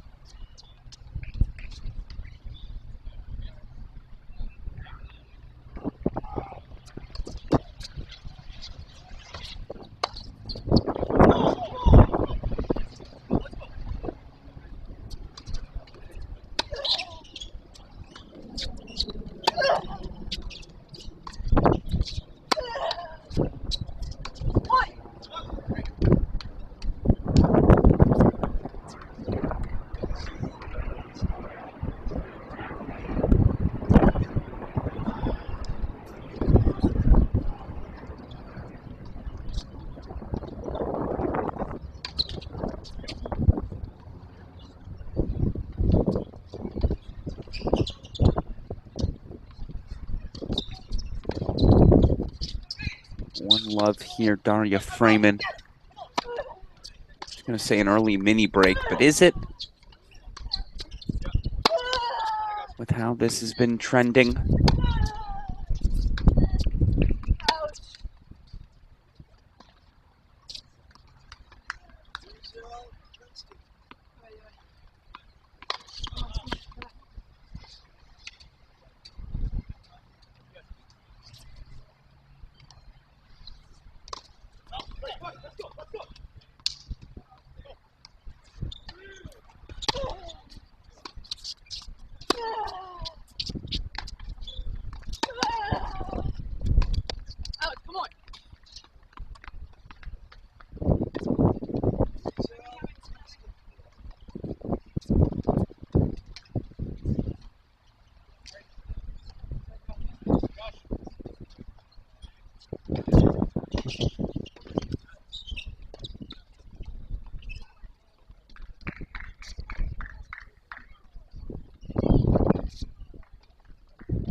That one landed good for Connie Ma. I think it did.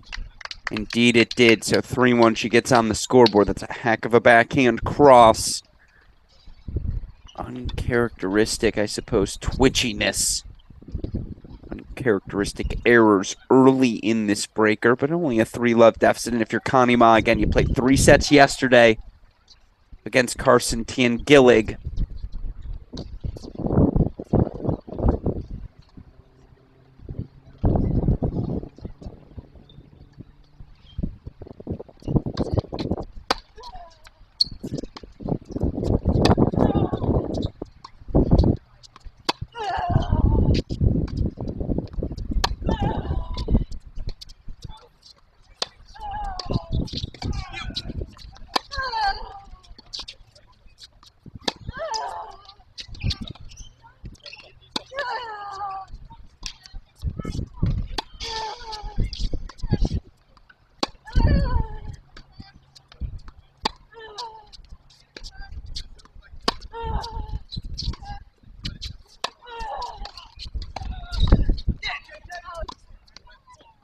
Call is confirmed. That's the sort of match it's been, folks.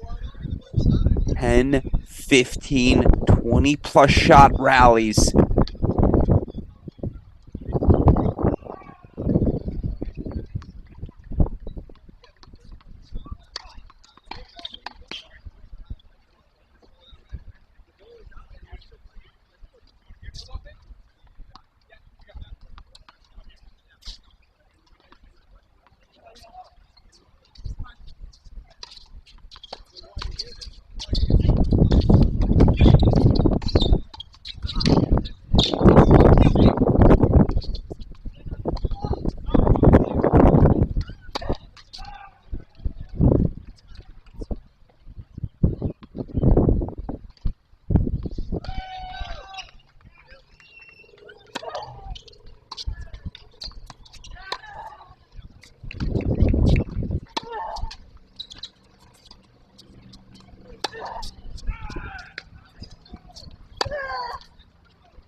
as we make the turn for 2 here. Coming up after this, we're going to be joined by freshman sensation Nishesh Basavaredi.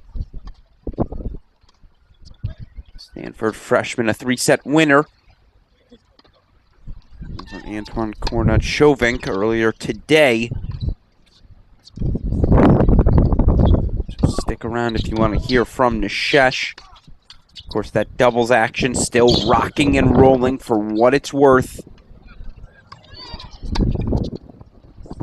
6-4 first set to Jongan Maxted. Lucianic Tracy still up a break 5-3. Yeah, ooh. I thought that missed long. Maybe it didn't.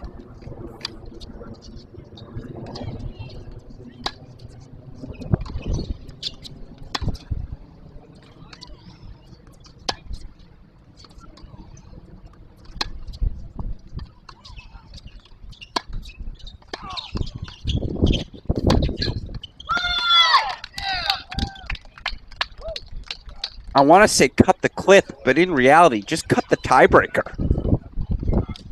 Exceptional tennis.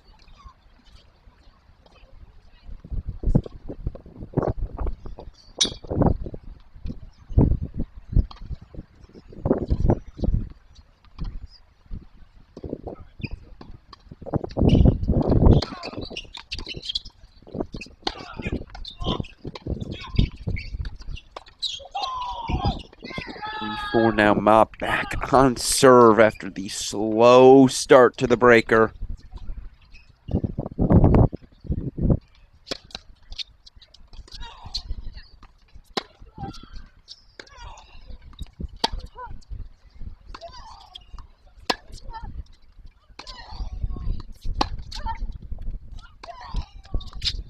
No, she missed it. You can tell Connie Ma's hitting that forehand a little tentatively right now out of the corner. It's just a lot of slow rollers from Ma. Now, she's swung aggressively on the inside out, but I don't think she's got the best rhythm on that forehand wing. She doesn't want to give Freeman those opportunities to open up the court on that forehand cross.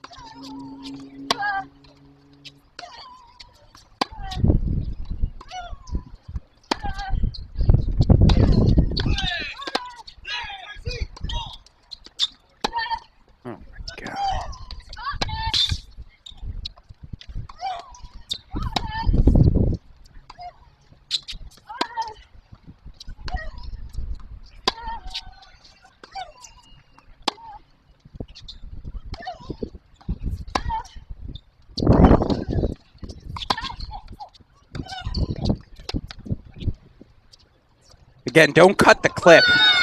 Cut the tiebreaker. It's 4 straight for Ma.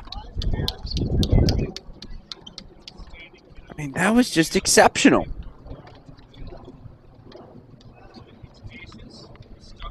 Physicality at its finest. By the way, Kyle Kelly, you may see the response in the chat. Ohio State men's doubles on court right now. They're actually about to serve for the first set, up 5-4. Do we want to throw that on a split screen? Do you want to see that, people? If you do, say yes in the chat, and Westhoff will take us to split screen. For now, 5-4, Connie Ma.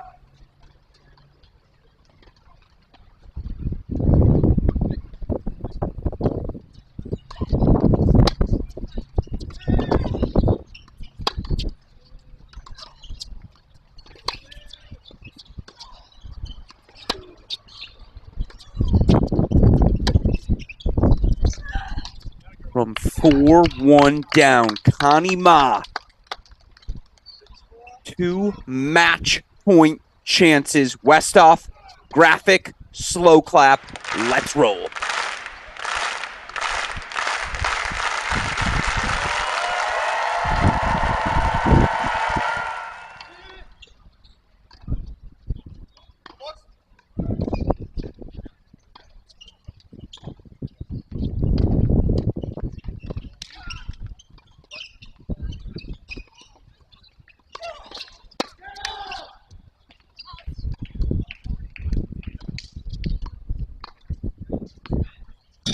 Let's do it one more time.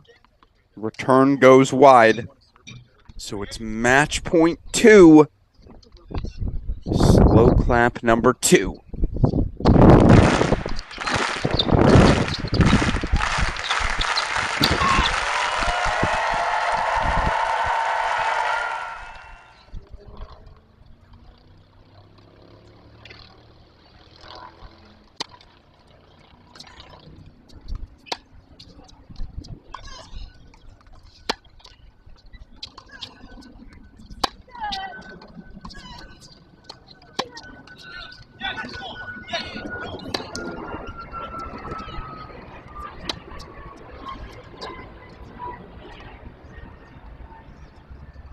Let's make the turn.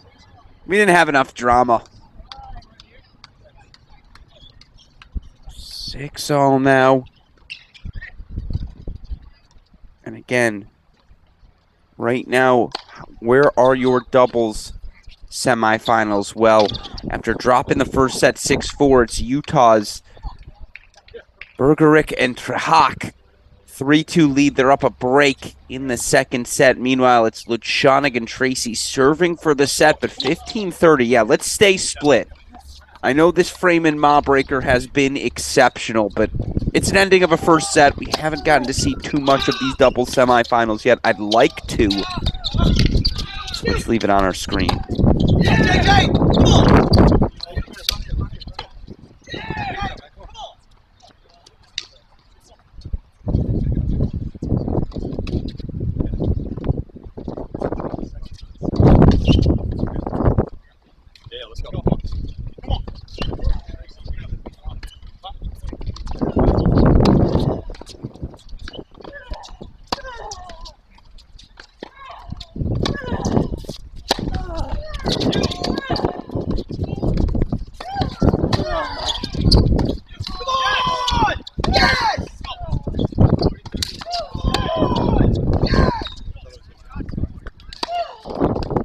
And now it's set point Freeman.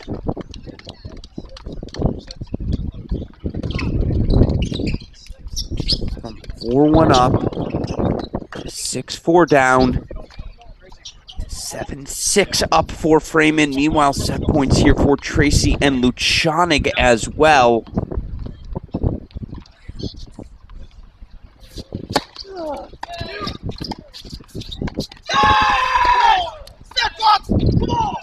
It's a 6-4 first set for Ohio State. Tracy Luchanig take the opener. So let's make that court 10 now, super producer Danny Westhoff. So we've got set point now for Freeman. Second serve coming up. And again, sitting in the queue right now, if you're listening to this, Nishesh Bashavareddy, we appreciate your patience.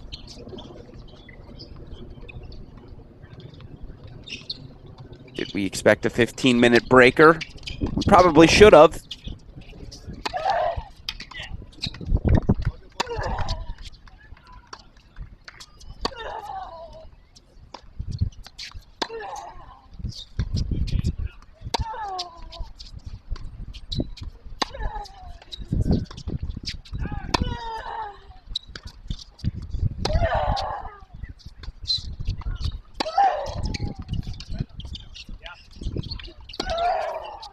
We're going the distance.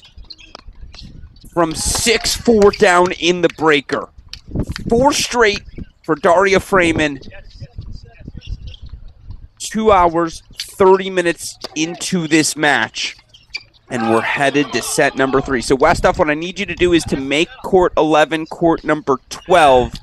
Also, what I need all of you tennis fans to do, stick around as joining us in just moments, That's how you say that in English. Stanford freshman Nishesh Basavareddy.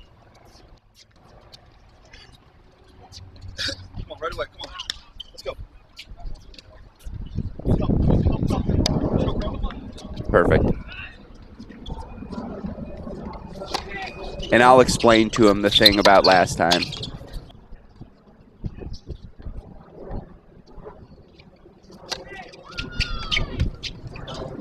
Can you hear me, Nishesh? Yeah, I can hear you. I can hear you. I can't see you yet. Give me a second. Thank you so much for your patience. Sorry for that. Yeah, no problem. That breaker went. That breaker went. You can see me? Yeah, I can see you. Yeah. Okay. I think your video is off. If you don't mind popping on. There we go. Yeah.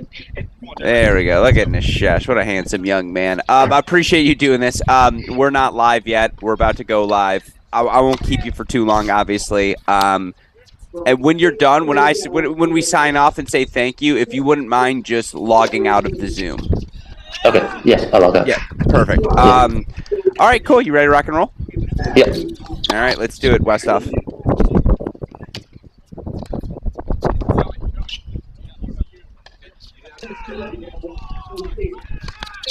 All right, joining us now here on our Cracked Racquets broadcast stream, a semifinal winner and now men's singles finalist at these 2022 ITA National Fall Championships. Welcome on Stanford freshman Nishesh Basavareddy. Nishesh, obviously, congratulations on the victory today. 3-set win. What worked so well for you?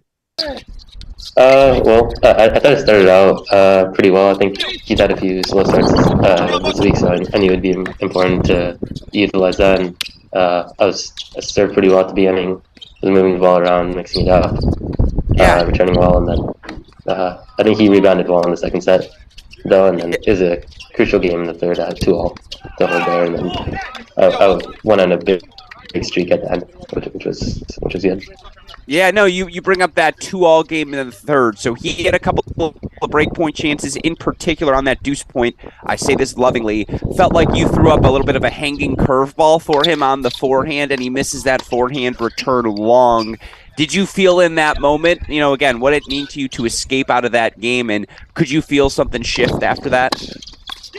Yeah, I mean, I think anytime you can escape from a low 40 game, especially like when all the momentum was against me at that point, losing the second set pretty quickly in 6-1, I think it was huge to get that, and I could sense that he was frustrated. And I think it's always important, like on those next games, to be ready because they can likely give you a few unforced errors, and I think that's what he did there. And then I was able to break out a lot of it, hold and break again pretty easily. So it all went pretty fast after that. No doubt about that. And for you become obviously the second consecutive year a Stanford player reaches these ITA Fall National Championship singles final. I'm curious for you, obviously, go back to the start of September. Yuno Ozan able to win that junior U.S. Open doubles title. What did that run do for your confidence, and how have you felt about your first few months in the college tennis universe? Yeah, I think before that doubles run, I was like kind of struggling a little bit with my singles game. I have lost at the U.S. Open Juniors, lost pretty badly, 2-1 second round. So I think it was really good to get some confidence. Obviously, winning a junior slam singles or doubles is huge. And then until I got through a few tough matches early in qualies, and then since then, I think I've just been playing a lot better, playing with a lot of confidence. Obviously, playing against all these guys is not too much pressure because they're all so good. And just getting a lot of wins these last Tulsa regionals and now here has all been like really, really big for my confidence, and I think my game just going really well right now. In all facets, yeah. Yeah, no, absolutely. I mean, again, I could watch you hit backhands on repeat for 20 minutes consecutively, 30 minutes consecutively. It would be fun as a tennis fan, let me tell you. And, again, last two questions, and I'll let you go get your stretching in. You obviously know you've got Elliot Spizzirri next, the Texas fourth year, as experienced as a player as you will find currently in college tennis. What do you know about his game? What do you do to prepare yourself for the final coming up tomorrow? Yeah, I think I saw him play a little bit in Tulsa, obviously. I think he's still primarily hitting slice backhands with his left wrist or whatever. So I think that's a little bit of a tricky scenario, but because he's developed such good slice over these last few months. So I think just talking with my coach on how to deal with that. But I mean, he's a really good player, really good competitor. He's been playing pretty well this fall. Made I think semis in Tulsa, and obviously he's in the final this year. So I'll look at it. But he has a big forehand, good serve. So Yeah. we'll see. Yeah. Yeah, no, it's going to be a fun battle. Well, then my final question for you, obviously, you're a man from Indianapolis. I happen to be living in Indianapolis for the past 2.5 years. The biggest difference from life in Indy to life in Palo Alto? What's the biggest change for you, my friend? I mean, there's a lot of differences, but I would say probably mostly the weather, playing outdoors. I like that a lot. Just being able to be outdoors all the time. Like right now in Indianapolis, I'd be sitting inside my house in the basement playing ping pong or something. Whereas in Palo Alto, I can enjoy the weather and go outside. And I think just the whole campus is really nice at Stanford. And I've really enjoyed the transition so far. Did you bring a jacket even, or are you like, you guys don't know what cold actually is? Like, Indianapolis is cold. 50 degrees is not cold, Palo Alto. Yeah, I brought one jacket. It's actually been like pretty cold in the mornings and evenings, which surprised me a bit. But during the day, I mean, it's perfect, 70 degrees sun, just like San Diego. Yeah. No, love to hear. Well, you know what else has been perfect is your performance so far this week. No doubt about that, Nishesh. Obviously looking to become, I think, the first freshman since Mitchell Frank to win the ITA Fall National Championship title, and certainly a deserving finalist. We all enjoyed your victory today, Nishesh. So congratulations on the win. Go rest up, my friend, and good luck to you tomorrow. Thank you. Thank you so much for having me. Yeah, of course. Always a pleasure. Nishesh Basavareddy, 3-set winner.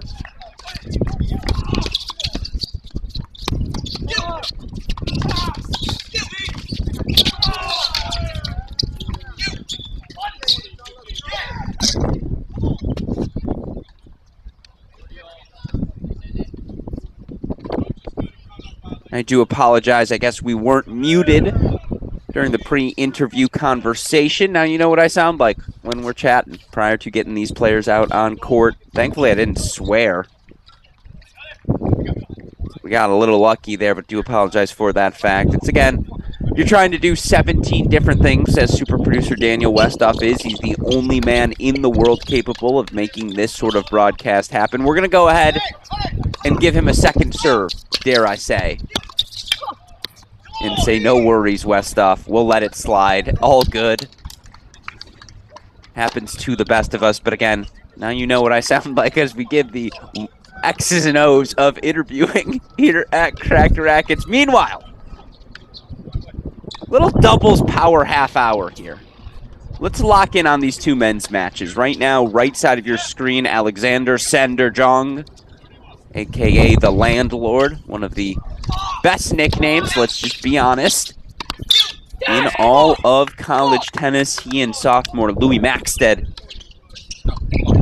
taking on a Utah duo looking to become just the second and third players, respectively, and first Utah doubles team to reach an ITA Fall National Championship. Meanwhile, again, pick a name out of a hat. Just about every Ohio State Buckeye over the course of the past 2 decades has found some sort of success at some point at these ITA National Fall Championships. Meanwhile, of course, for the Baylor Bears, when in doubt, talking Baylor trivia, just guess that it was either Benedict Dortch or Benjamin Becker. Dortch and Becker, always the guys you find to have done X, Y, or Z for Baylor.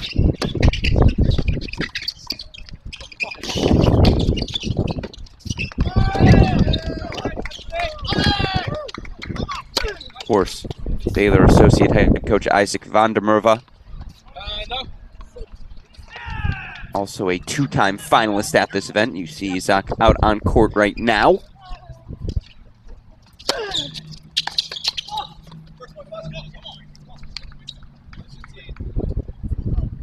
Tracy and Luciano give it a lot of success right now, hitting big into the body. Playing to big targets, but playing with pace through these Baylor Bears right now. So far, it's successful. Meanwhile, Jong Maxted hold. They're up 5-4, set number 2. Leave that on our screen, super producer Daniel Westoff. I don't want to miss any more of this. I'll just update you all orally. Connie Ma Looking to hold for 1-all in set number 3. Ma had 2 match points, 7-5, 6-all, 6-4 in the breaker. Daria Freeman just doesn't know the meaning of the word quit.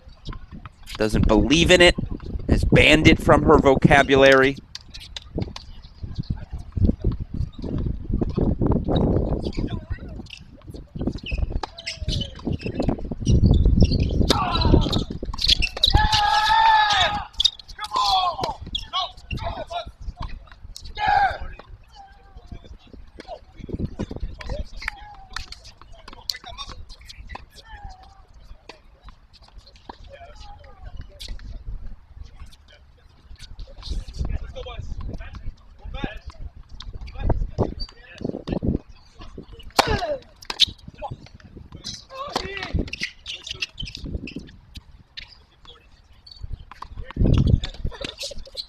Yeah, get a breakpoint graphic, super producer Daniel Westoff. We've got breakpoints on court number 12.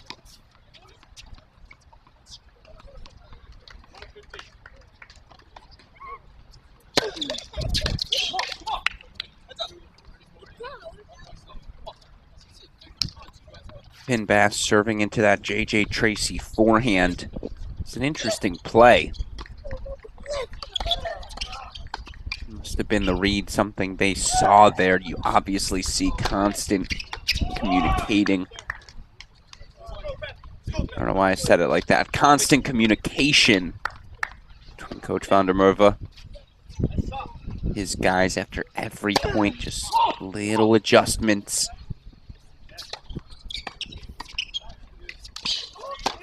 Now, was that an overrule or a conceded call? Tough to say. Either way, it's the ace. And it sets up a deuce point. That's the deciding point. Westoff put that graphic on the board. Left side of your screen, folks. Deciding point coming up. And by the way, very, very quietly, as you see, TCU 2 points away.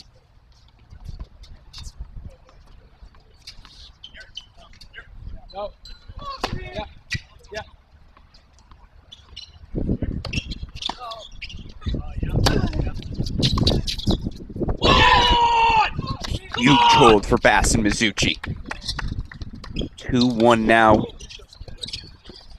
Can we go full? No, just leave it. It's fine. I don't want to mess it up. Slow clap, match point. Give me the graphic, Westoff. Court number 10, guys. Right side of your screen.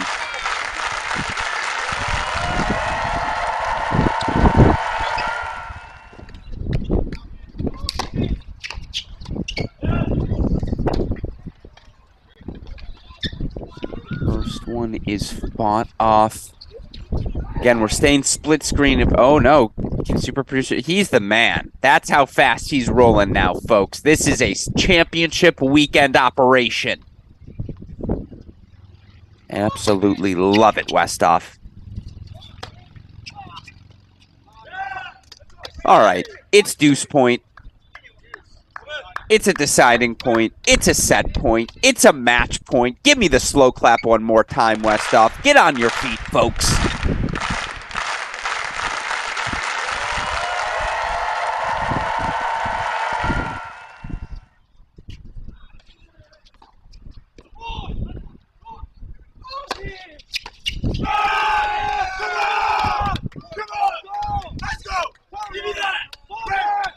Play on. Come on. Let's go. Come on. We saw Daria Freeman fight off match points. We've now seen Utah fight off some match points as well. 6-4, 5-all.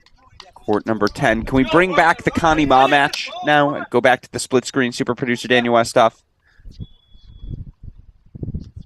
Haven't checked in on that third set yet.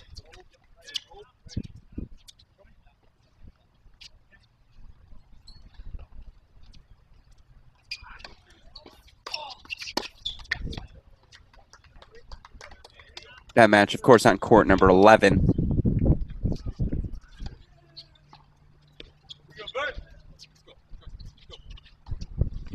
Women's singles semifinal.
So again, changeovers on both courts. That's just going to happen from time to time, folks. I know it's a little bit unfortunate here as we see Sander Jong, Louis Maxted holding 4-6-5. We want to keep that on your screen so as to not miss anything fun happens down the home stretch of that second set. Meanwhile, top of the hour, we'll get the start of our women's doubles semifinals. Going to be two fun matches there. So we've got seeds in play everywhere, of course.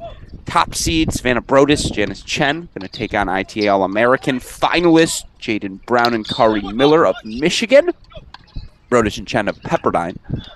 NCAA semifinalists in doubles last season. Meanwhile, defending ITA Fall National Doubles Champion. I should have called her that when we had her on the interview. Fiona Crawley, number 2 seed, partnered with Carson Tan-Gillig. UNC Tar Heels taking on Elaine Chervinsky and Natasha Subash of UVA.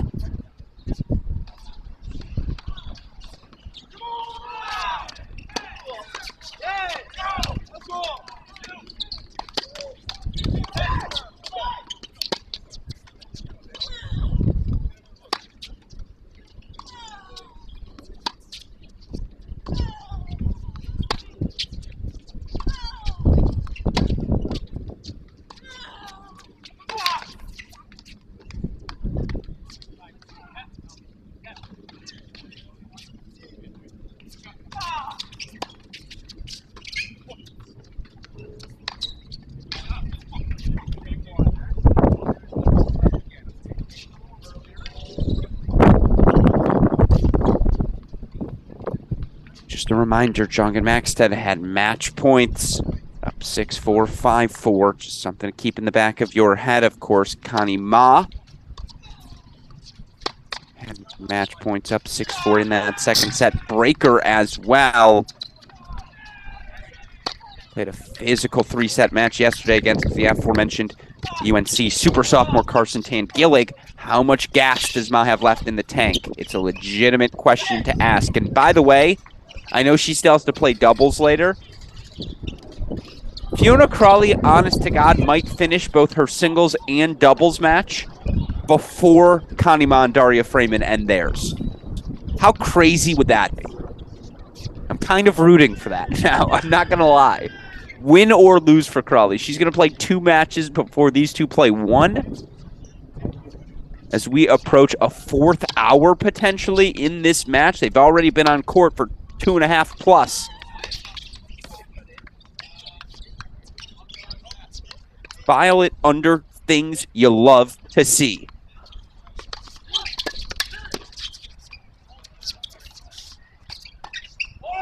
Ooh, almost had to ask for the match point graphic, super producer Daniel Westup. Not yet, though. 30 all. Well placed attack.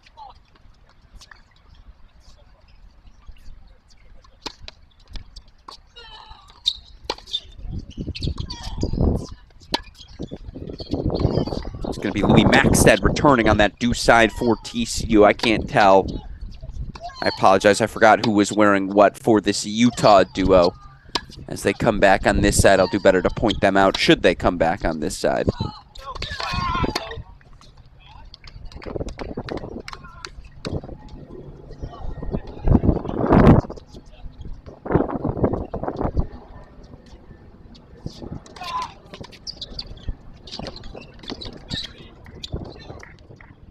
We're going full court, and I need sound effect. I need graphic.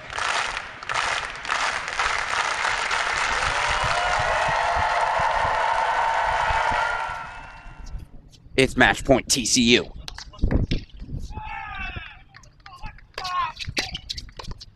Another one fought off.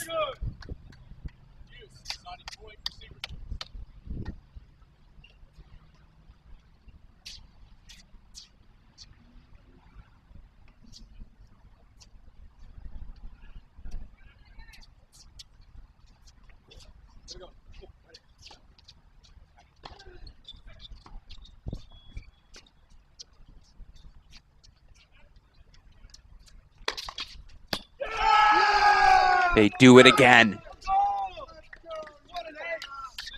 Ugarik Trihak. Match points fought off for 6-all. We go to a breaker. Now we're talking, folks.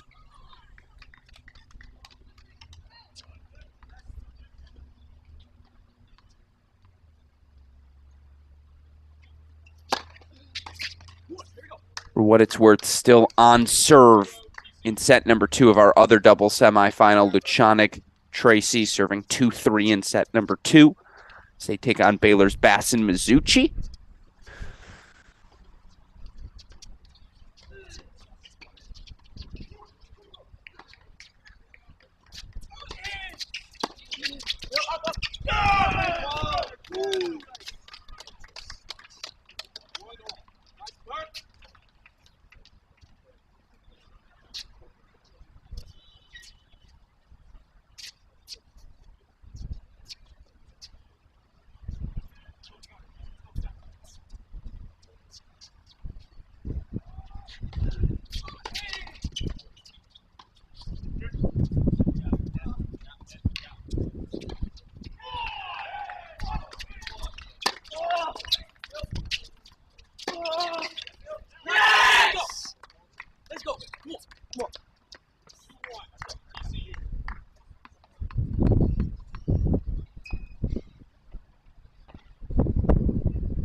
There's the mini break in hand. Now, what's the one thing Jung and Maxted haven't had? That's a match point on serve. It's a whole different sort of monster. Obviously, particularly in doubles when you can have that control.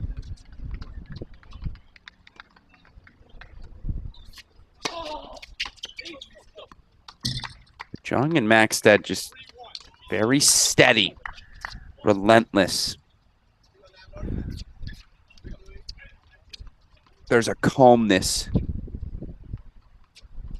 Jung brings to the court every time he steps on it. Calmness permeating very much through this doubles team, excuse me.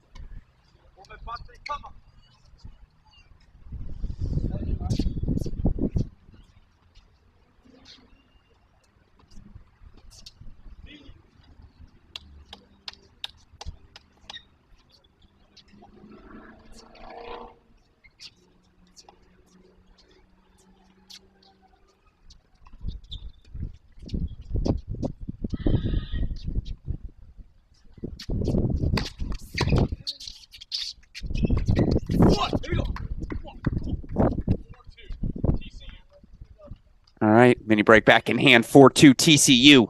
As we make the first turn, just a quick scoreboard update. 2-all, third set, Freeman Ma. Meanwhile, deuce point, break point chance here for Bassin Mizuchi.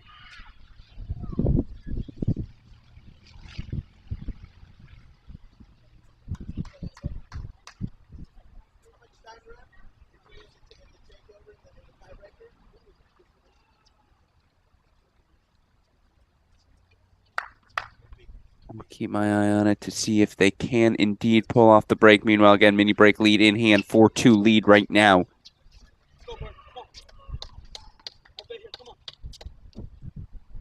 3 points away. Mark Jung and Maxted from the finish line. Meanwhile, Baylor gets their break. So 4-2 lead now for the Bears. And it's 5-2 now, Jung Maxted. They're cruising. The number 3 seeds were the only team to earn a straight set victory in the round of 16. Who saw their level, their form continue yesterday. The 3-set win over the very talented pairing of Fishbach and Orso for Virginia Tech.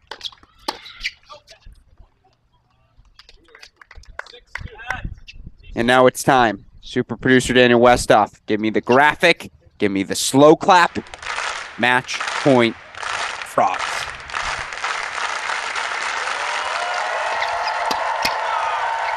Well, for the first time since 1995, TCU is going to compete for an ITA Fall National Championship. Sander Jong, Louis Maxted. Got a little tricky in set number 2, but anytime you can get off the court in straight sets and doubles, you did something correctly. Jong, Maxted, into the finals of our ITA National Fall Championships. With that said, let's head over to court number 12, please. Court number 12.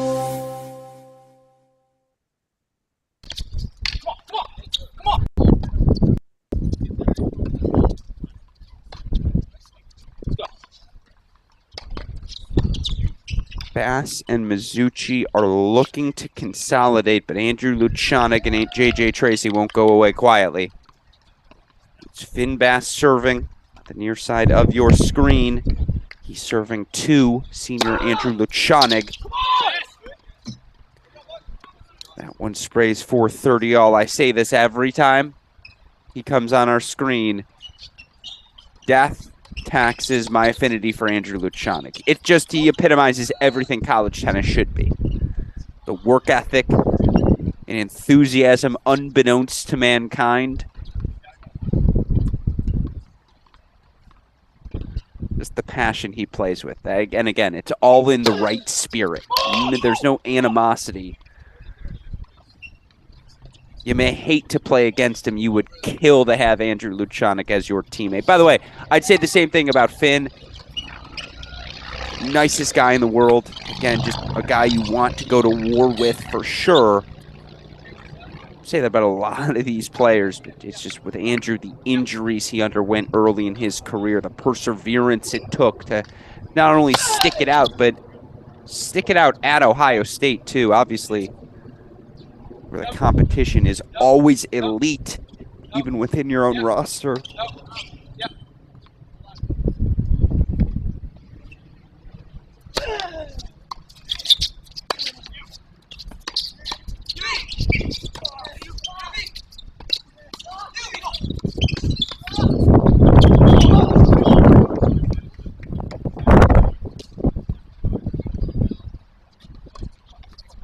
Use point coming up.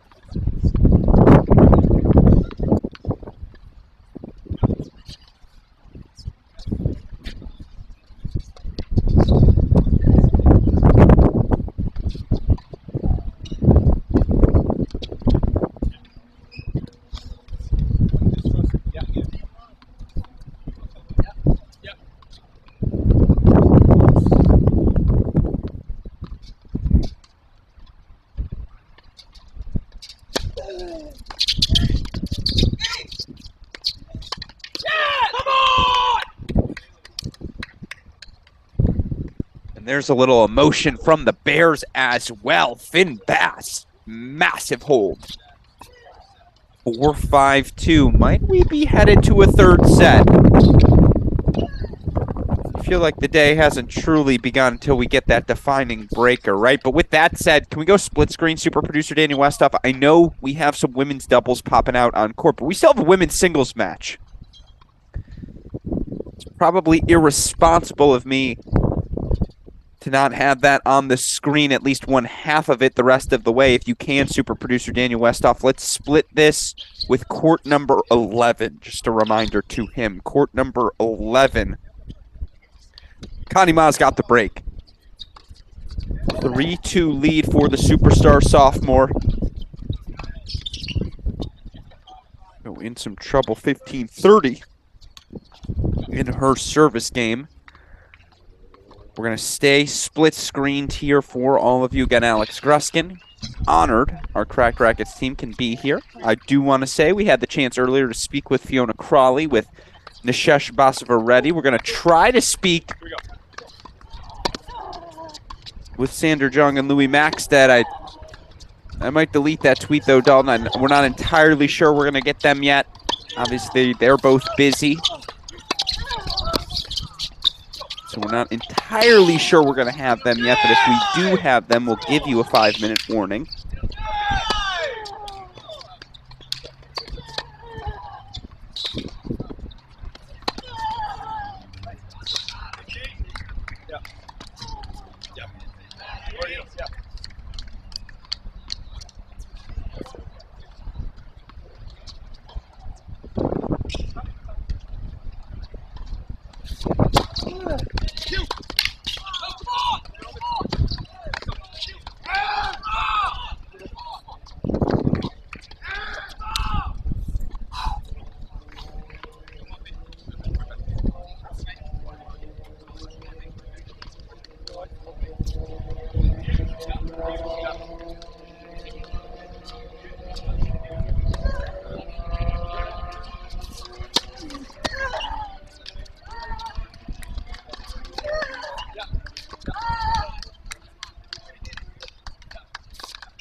Go Bucks! Come on, JJ, let's go. Bucks!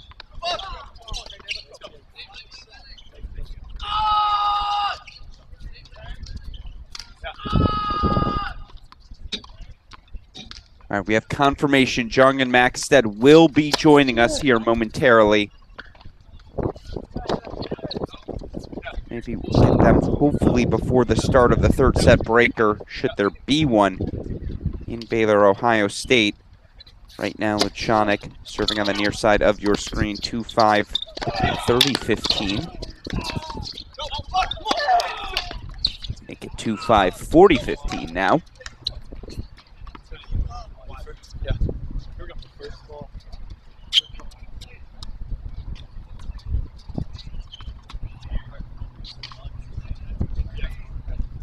Yeah. Yeah.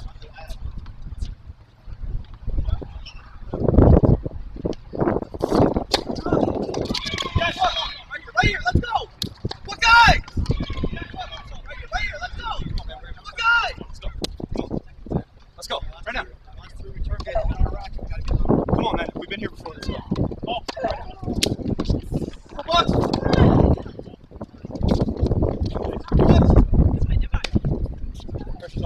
Luchanik holds 4-3-5. Meanwhile, Dario Freeman breaks right back 4-3 all.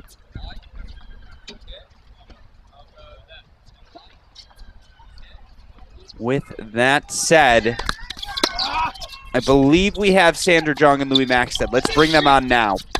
I'm going to disappear for 2 seconds. When I come back, I will be joined. Sander Jong, Louis Maxted. let's go. Come on.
All right, everyone, we are back and we are joined straight from their victory now here on our stream. It is your men's doubles finalist, Louis Maxted, Sander Jong of TCU. Sander, I'll start with you. First of all, you know, it's been about 4 or 5 months. I feel like this is a yearly tradition for us to say hello, so I hope your summer went well. It's good to see you, my friend.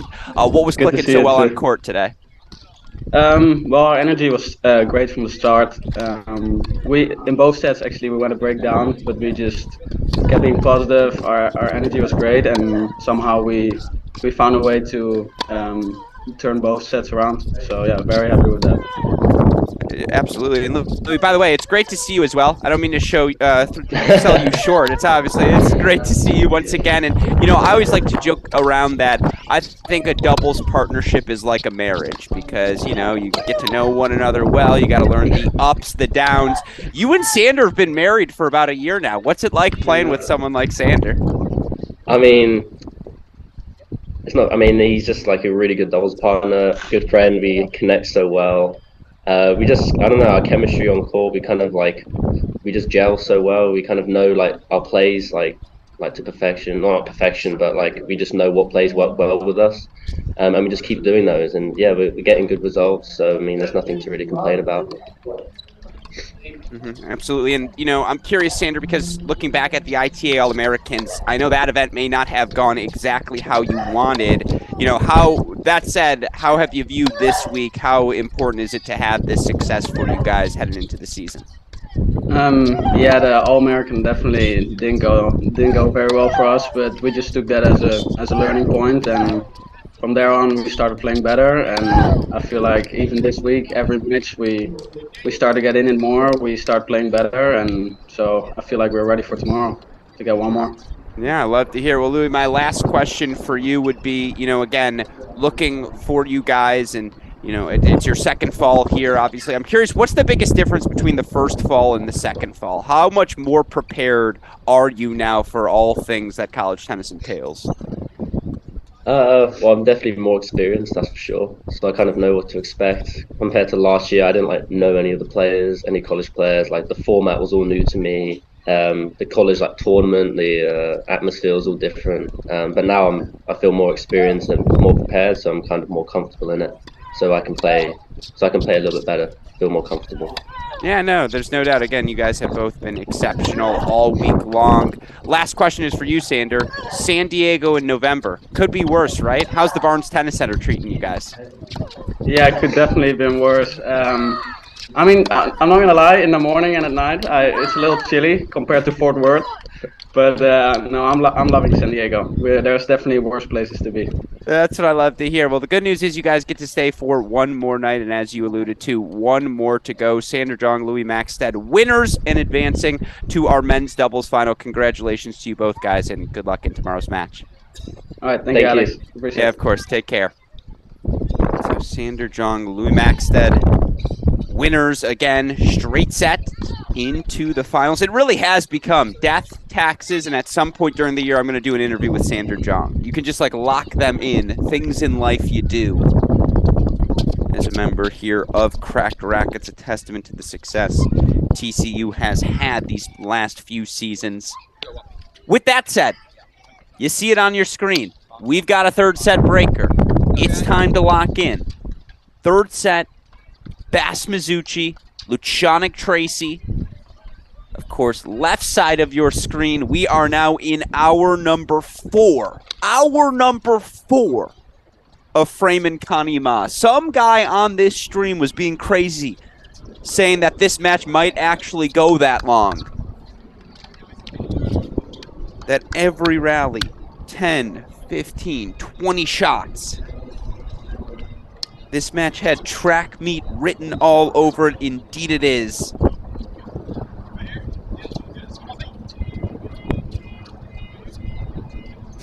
We're going to stay split screen for now, as again, we don't want to miss any more of that third set between Ma and Freeman. Going to watch this third set. First point goes to Lucianic and Tracy, of course, for what it's worth. Crawley, Tangillig, already out on court. Breakpoint chances as they lead Chervinsky and Subash. One love in our first women's doubles semifinal number 2. Brodus Chen of Pepperdine taking on Brown and Miller of Michigan. That match in its warm-up stages, but already out on court. We'll get there as soon as we're done here.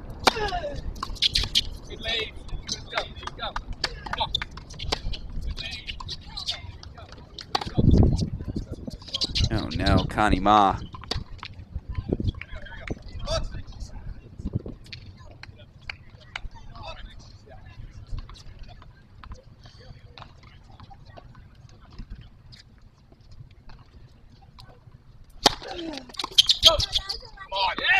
Come on! Let's go!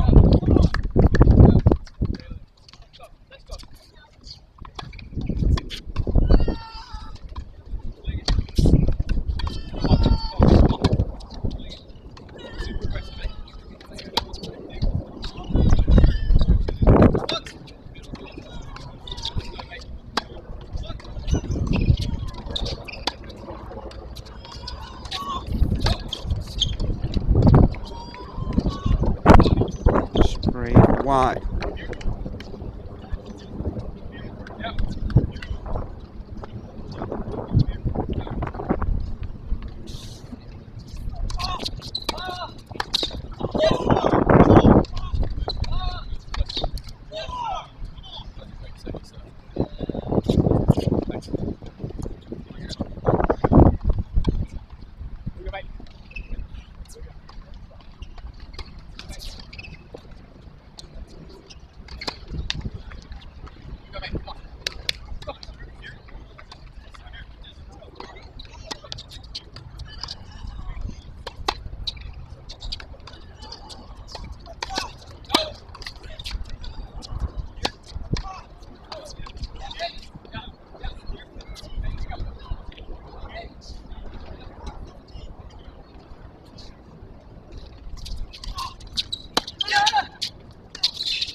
Still no mini break in that third set breaker. Meanwhile, game point chances here for Connie Ma.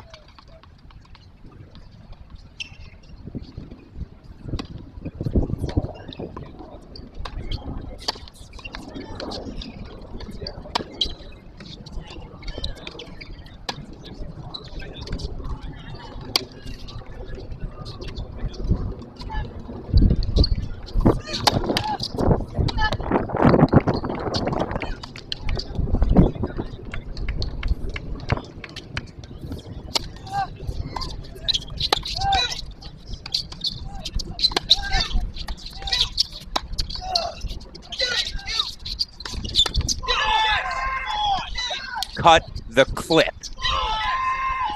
Are you kidding me, Andrew Luchanek? Did not flinch in the face of what was almost certainly going to be an approach shot to the face. And now we do have a mini break. Luchanek, Tracy, 4-2.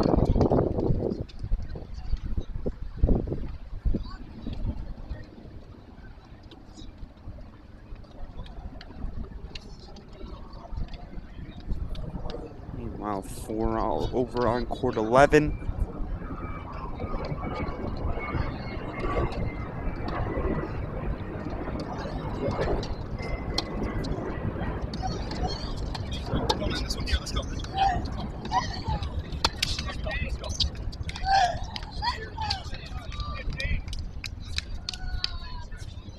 Don't have much analysis to offer via the Ma-Freeman match. Whose legs are going to hold up longest? That would be my 2 cents.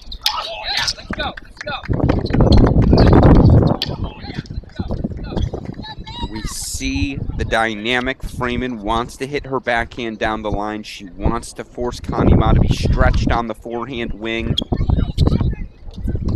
Ma just wants to be measured in everything she does. Again, not giving away anything for free to Freeman. I do think Freeman's having a little more success generating offensive opportunities. That said, she's also probably been the more erratic, and I say that very relatively. More unforced errors probably off of Freeman's racket than Ma's today.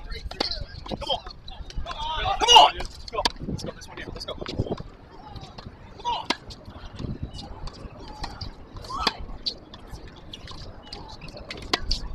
All right, so here come Tracy and Luchanek.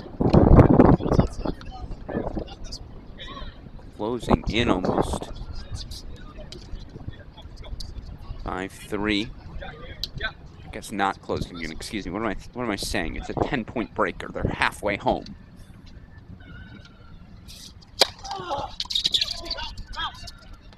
No, come on! Oh, guys! Come on! I like that tactical choice. I like throwing something new in the mix. Meanwhile, there's the constant tinkering. I honestly might like the coaching battle in our doubles more than I actually care about the players. Van der Merwe versus Kronagi. Two of your sharper minds in the college tennis universe going head-to-head. You just love to see it.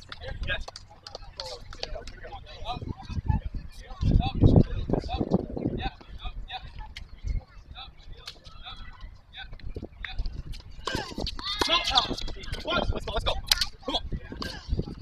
Come on, JJ. Let's go, man. Come on. Come on, JJ. Let's go, man. Come on.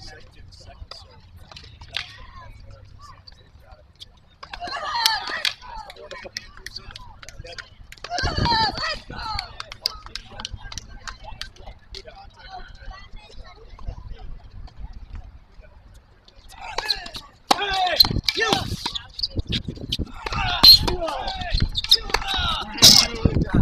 Great overhead fin bass. Needed it too. Still the double mini break deficit for Baylor. Means it is Ohio State in control. Meanwhile, as you see, game point chances here for Freeman.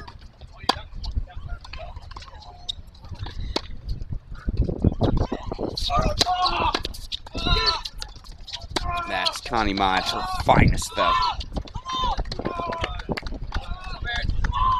All right. There's a mini break back. Throw a quick fist pump to his guys. Tracy Lucianic.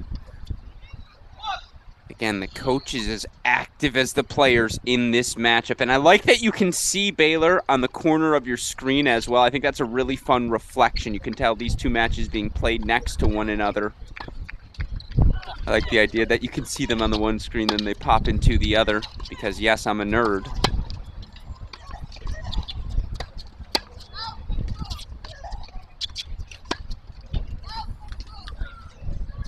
Again, that Connie Ma forehand just spraying on her a little too much today. Got a little leaky.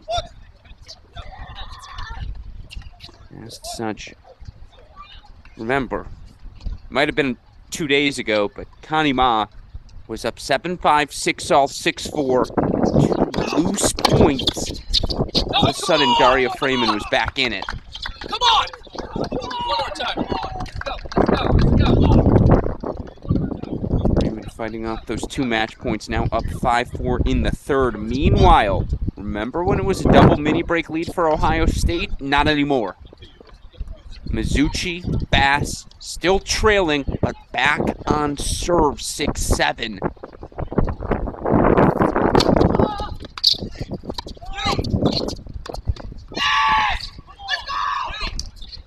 Andrew Lucianic. It's one of your shots of the day. Inside out forehand, rocketed. Mini break back in hand.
Match points now coming up for Tracy and Lucianic.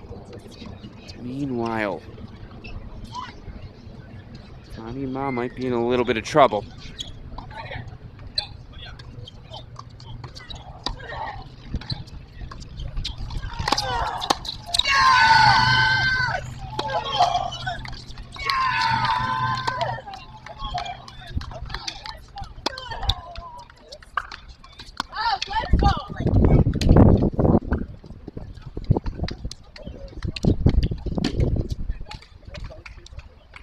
Andrew Lucianic and JJ Tracy into the ITA All-American, Fall National Men's Doubles Final.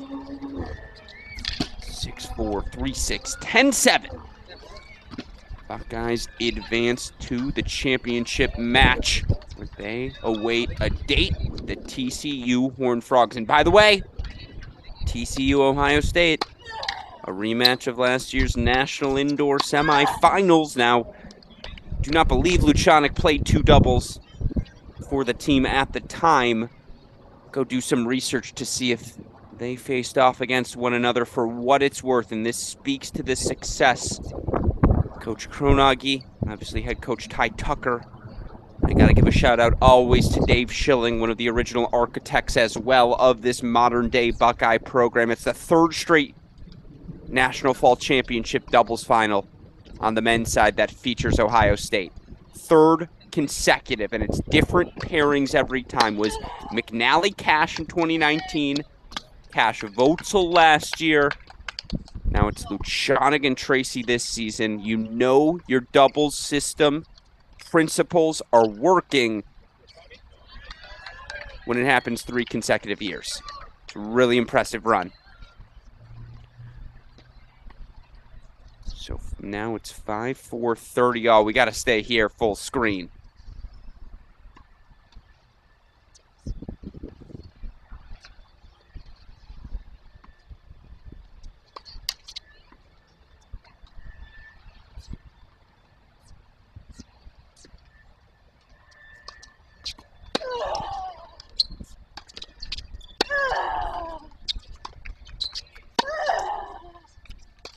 Match points, Freeman.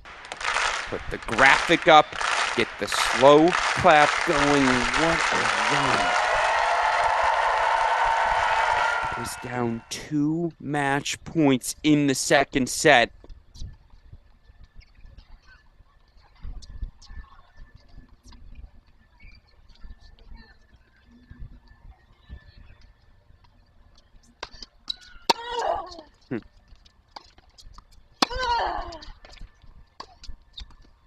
That's 1 foot off.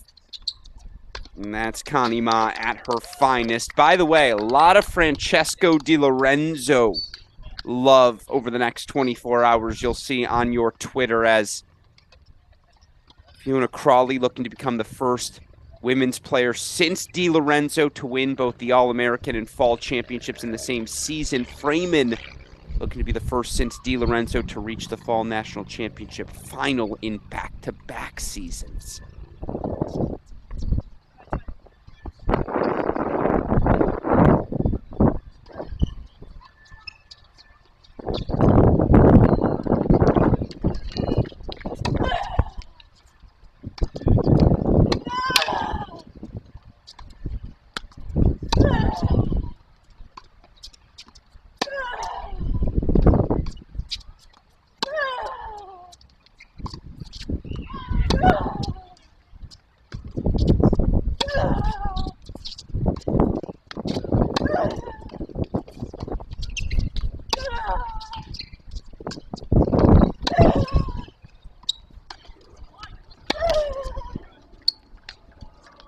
Let's play on. 3.5 hours of this match wasn't enough. I need more. Connie Ma. 5-all. Third set. Cut the clip. So good. From both sides, honestly, but survival mode to play with that sort of aggression? Are you kidding me?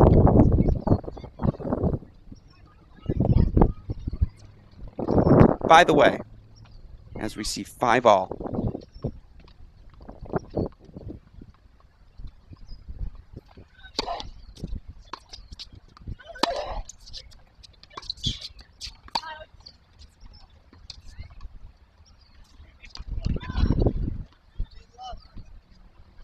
Just worth pointing out, it was at last year's Fall National Championships. I believe it was second round of 16, that Fiona Crawley played Connie Ma.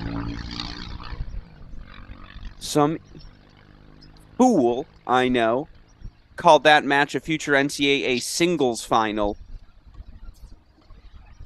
2 good Connie Ma games away from at least it being a National Fall Championship. I don't remember the guy who said that prediction, but that guy sounds pretty smart. That guy was also mocked by John Parsons for firing off such an exceptional take.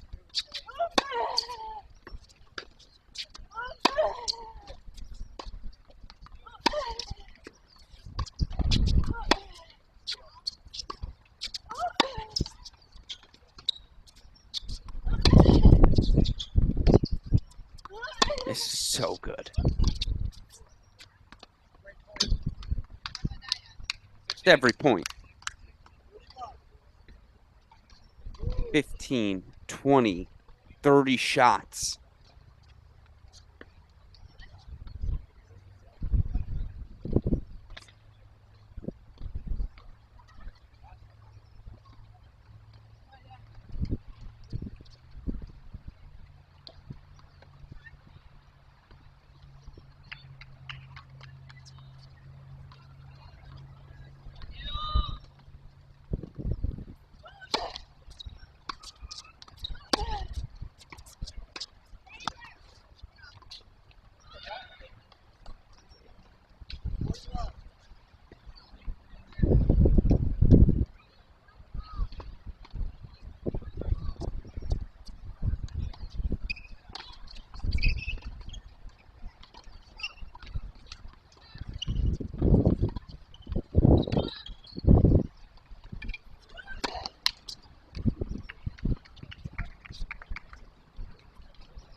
Overhead sprays long.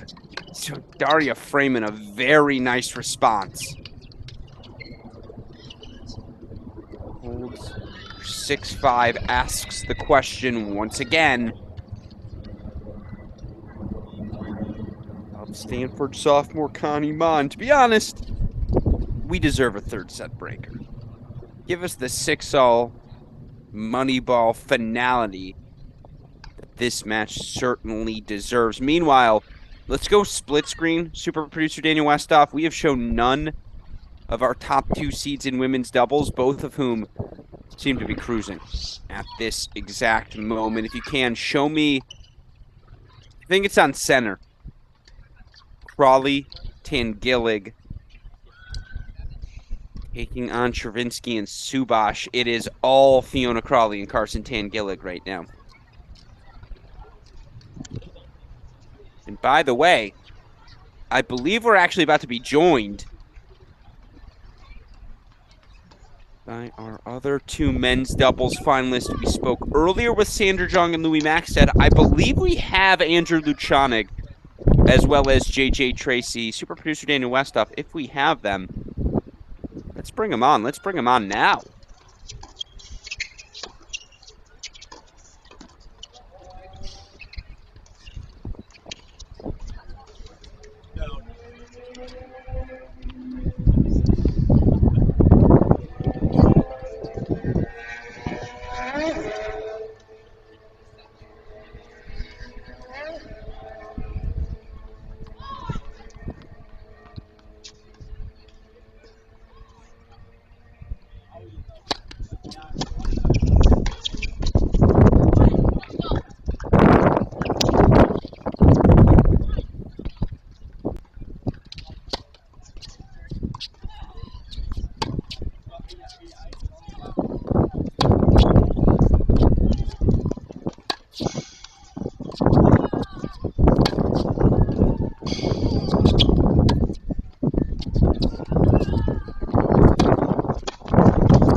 All right, we do indeed have our 2 men's doubles finalists from the Ohio State University. Let's welcome Andrew Luchanig, JJ Tracy. Andrew, I'll start with you.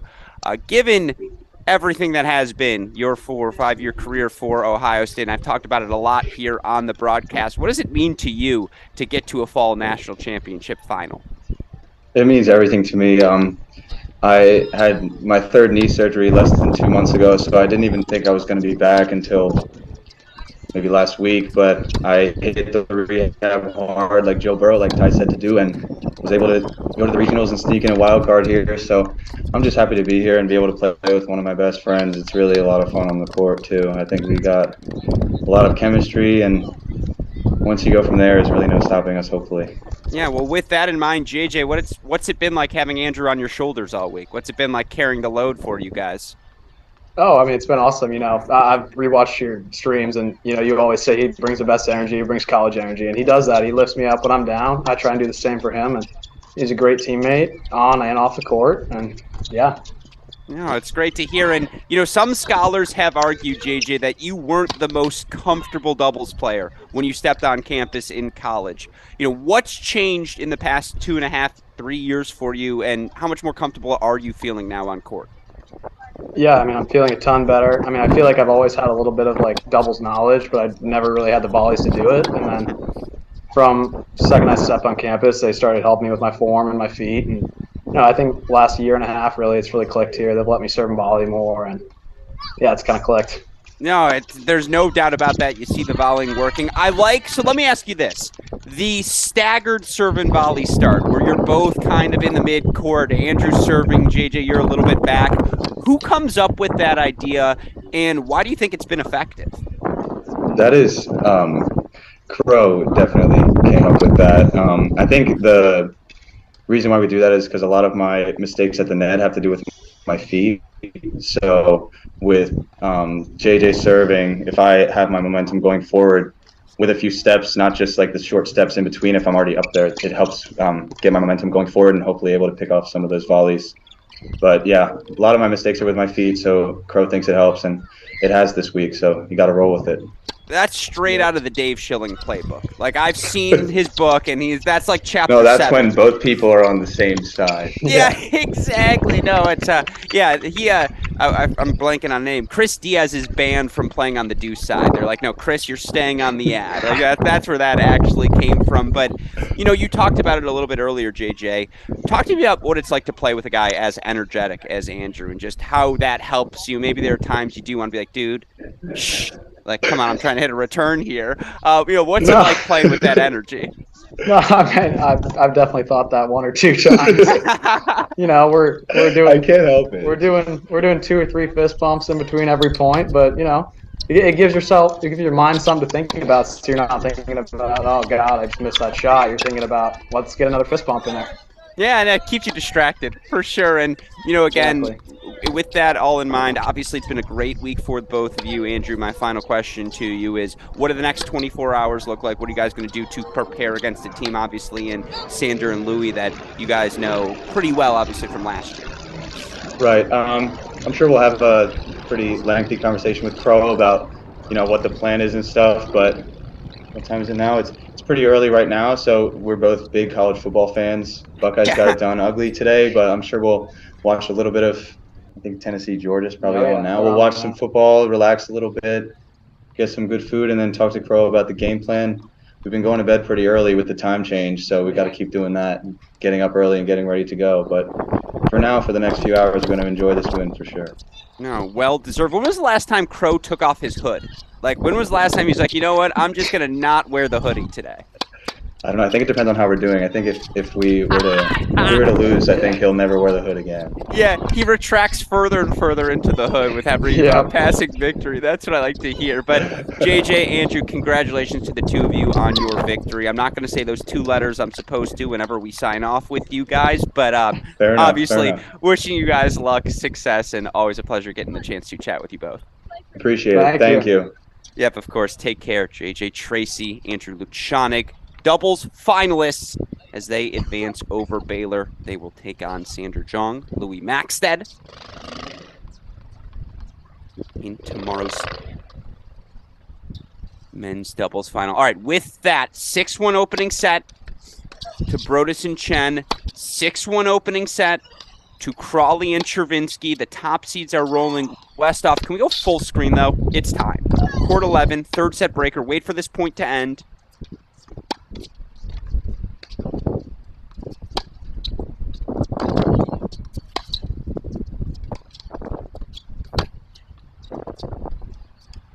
Let's go old school.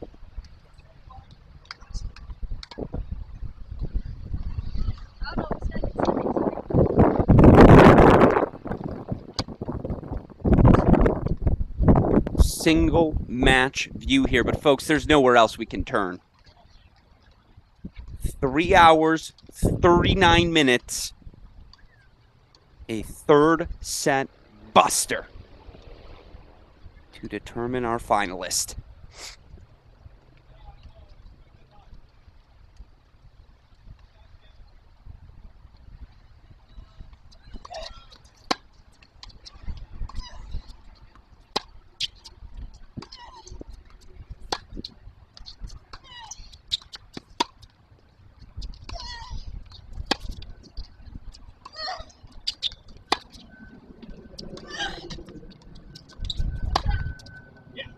Falling to the side, inside in forehand winner.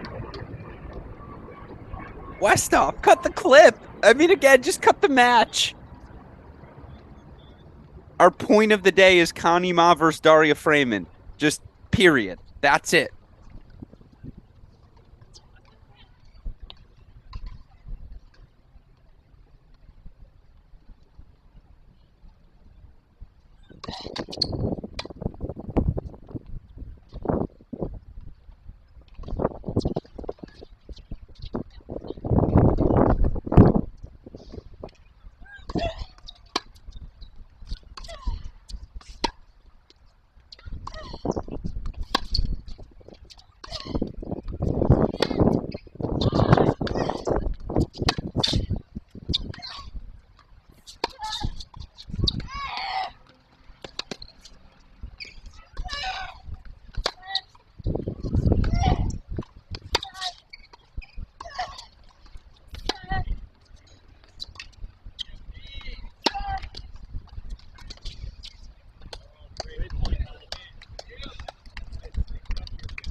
I'm not going to say it's a mini break lead because we've learned better. We've been burned by that before. That said, we can now officially say whoever wins this match will have fought off match points. Let's also keep that in mind. Maz came in set number 2, up 6-4. In that second set breaker, Freeman had her chances with Maz serving 5-4. Right now it's 3-2 mini break lead. Connie Maz serving near side of your screen.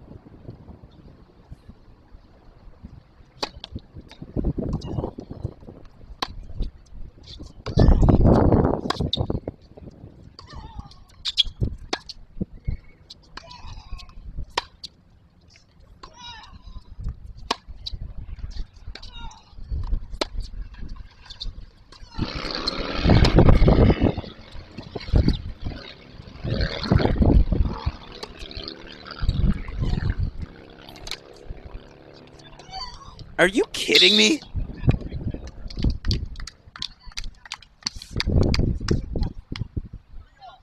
And for the record, Fiona Crawley has already played a singles match.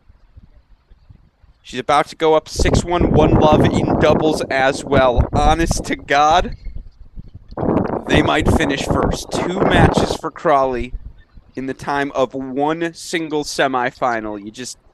You filed that under things you did not expect to see today. Alex Gruskin here, 3-all, third set breaker.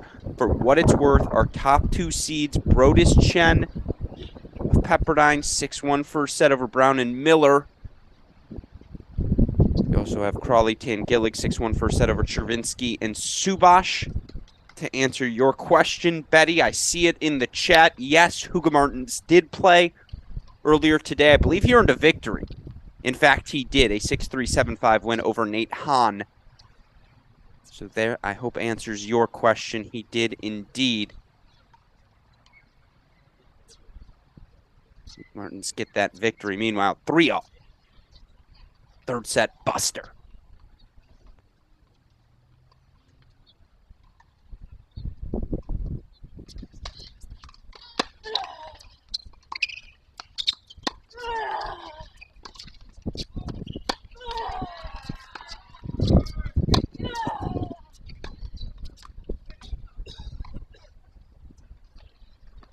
Like I said, we know better than to call anything a mini break lead in this match.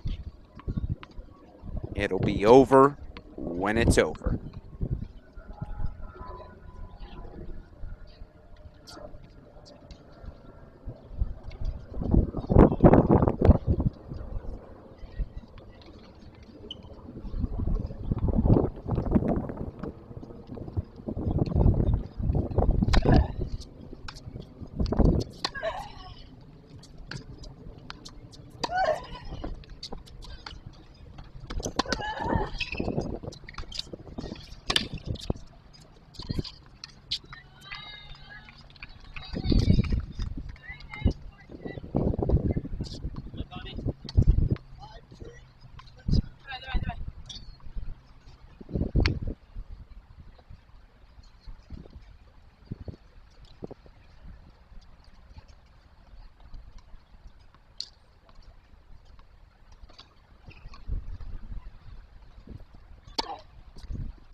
Match points. Freeman. Graphics. Slow clap. Let's roll.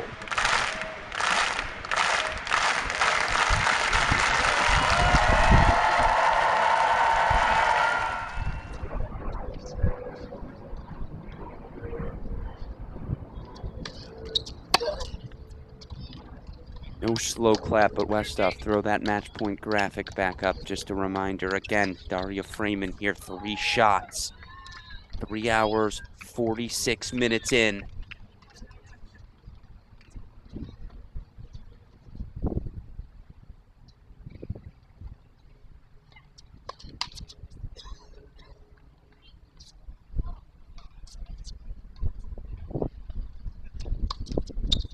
Daria Freeman. From 2 match points down. 5-7, 7-6, 7-6. I don't care if we're talking ATP Tour, WTA Tour, whatever it is, put this match on your short list for match candidates of the year. Was that good? From start to finish.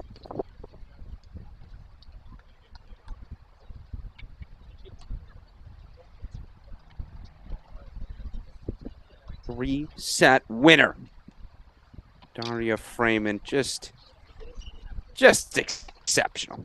Absolutely exceptional stuff. And for the second consecutive season, Princeton's Daria Freeman is going to be competing for the National Fall Championship title. With that said, Westhoff, 2 things left for us to cover. Split screen it. Crawley, Chervinsky, Tangillet, Subash. Don't know why I didn't say them as partners. Let's try it again. Crawley, Tangillick of UNC taking on Chervinsky, Subash, UVA. It's currently a big lead on center court for the Tar Heels.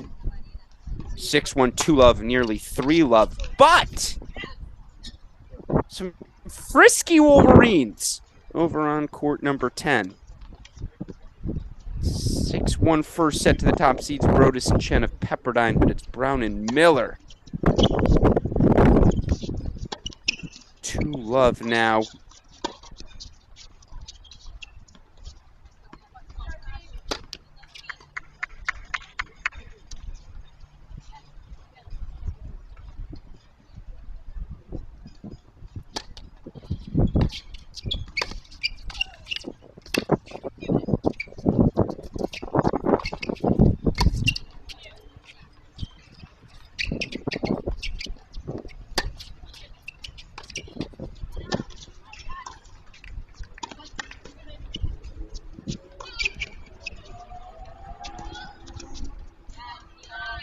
Yeah, when the swinging volley is working for Fiona Crawley, you are just in trouble. Crawley. Tangilligan feels like it's when, not if. At this point, as they take a 3-love second set lead. Tell you what, Fiona Crawley today has played 23 total games. She's lost 2. 21-2 game spread for Fiona Crawley today. Plus 19. Are you kidding me? Is this the NBA? That's her box score? Plus 19? Just a joke. Exceptional. Tar Heel Jr. really has been here so far. And there's head coach Brian Kalbis. Recognize that walk anywhere. Of course, we talked to Crawley earlier. She said how much fun it is to play with Carson. Said Carson has the best hands.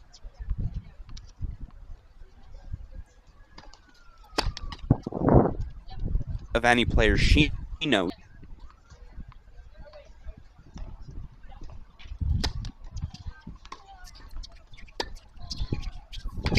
Hard to disagree with that assessment. It does feel like Tangillick, as I alluded to, I don't think she even realizes just how talented she is yet. That ability to hit the big first serve, the big forehand, how well she gets outside the ball on that forehand swing, the angle she's able to generate on top of the pace.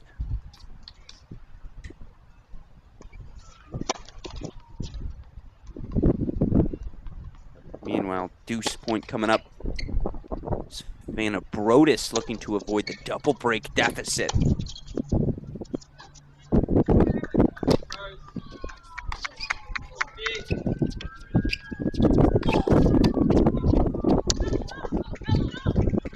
And it is a double break. Jaden Brown, Kari Miller, your ITA All-American finalists.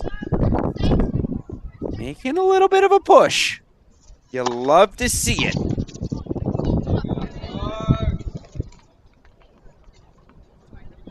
So of course, we haven't had enough drama yet here today, have we? Both of our men's semifinals, 3-set matches.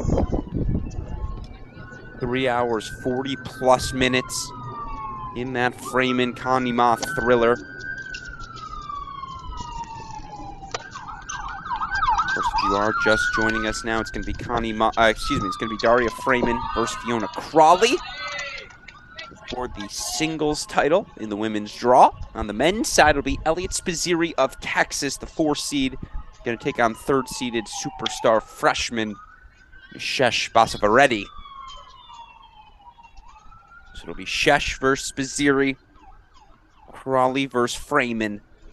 Then, of course, it'll be Luciana Tracy of Ohio State taking on Sander Jong and Louis Maxted of TCU in our men's doubles final. The only thing left to determine who's going to be competing for the women's doubles crown. We will find out momentarily.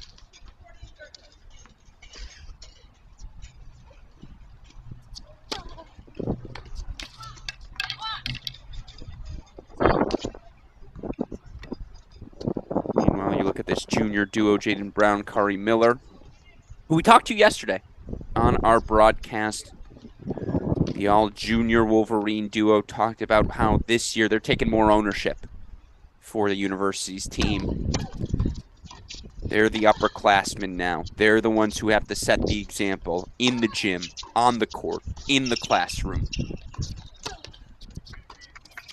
And they've talked about how that added burden has actually been a blessing because it forces you to keep your own act together. You're not allowed to slack. You're the leaders now.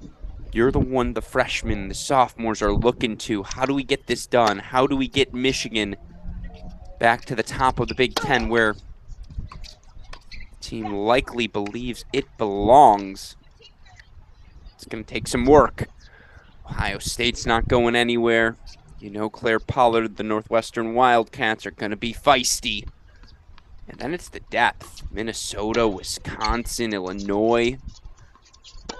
I thought Big Ten women's tennis last year was really solid. Maybe not great, but really solid.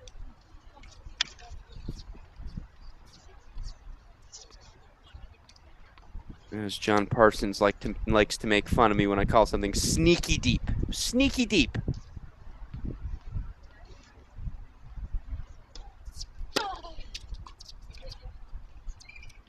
Or maybe John Parsons doesn't make fun of me, but I feel like that's the sort of thing he would make fun of me for calling the Big Ten Women's Tennis Conference sneaky deep.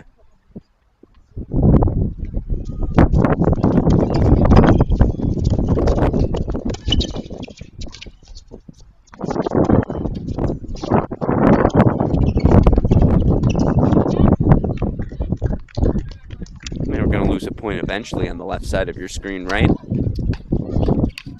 6-1-4 love again.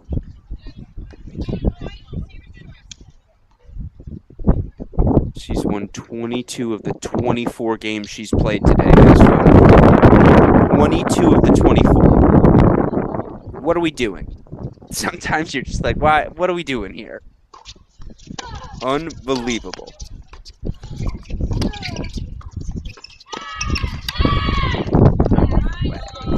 That's why. When it's working, it's working.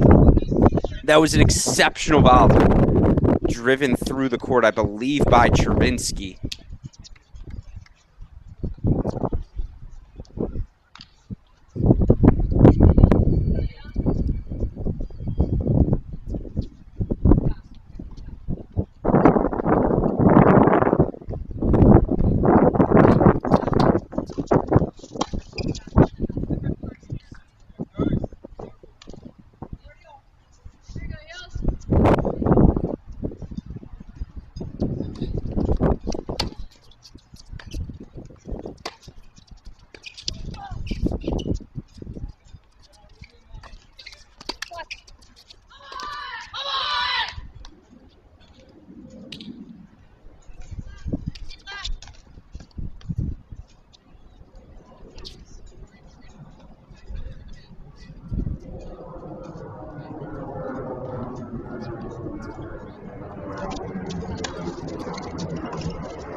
Game point chance here for Travinsky and Subash.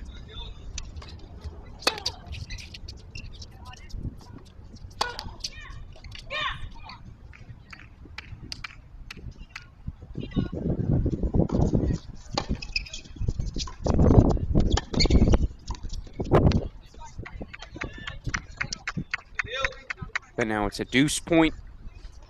It's a break point. It might just effectively be a match point on the left side of your screen. Westhoff, can I get that deciding point? You just get me. Deciding point coming up. No shock. It'll be Travinsky to Fiona Crawley.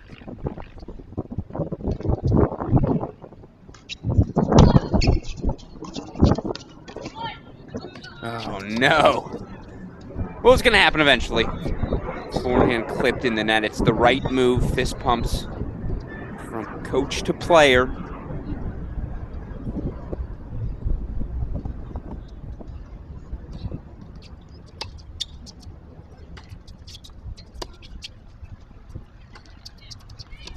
Back set 6-1-4-1 will look to the right side of your screen. Here come Brodus and Chen. Got the break back. Now 3 game point chances. It's the service game of junior Janice Chen. For what it's worth, a former NCAA singles semifinalist, and of course, Fern Brodus doubles semifinalist last well. Brodus, a former junior Wimbledon champion. She won that title 2019 with UNC's Abby Forbes. An answer to a trivia question we offered a few days ago.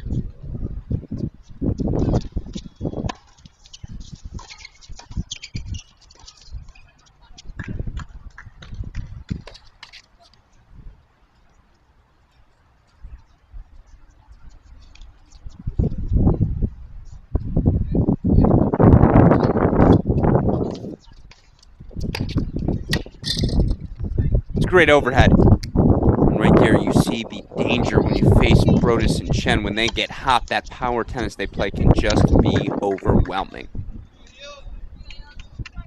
So it's 3-2.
Point chances for Crawley and Tangillig. Meanwhile, Cardi Miller looking to steady the ship here. Her junior serving on the far side of your screen. She's serving, I believe that's to Savannah Brodus. Let's see, the forehand will tell us. Yeah, it's Savannah Brodus' forehand, all right. Good serve from Miller. And as I've alluded to, doubles last year, as Coach Ronnie Bernstein would like me to say in description for Michigan, Nishki, not very good. She would evoke the Yiddish, I'm very certain, in describing her team's performance. That said, this is a place Michigan has had some success over the years. Came Fahey finalist back in 2018.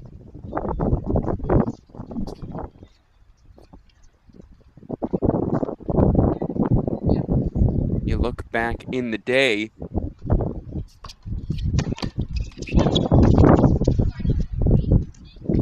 Coach Ronnie Bernstein, formerly Ronnie Rice, of course, a winner of these ITA National Fall Championships in doubles. She and partner Lisa Gregory winning the title. I'm not going to say what year because she'll get mad at me.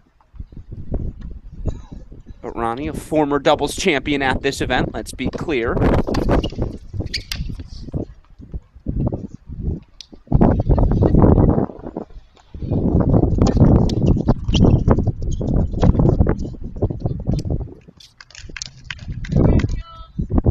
Overhead there from Elaine Chervinsky.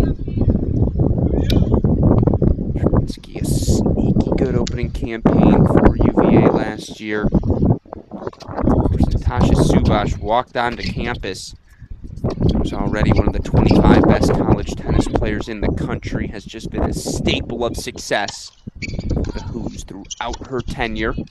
Maybe the most underrated, consistently good player in the country.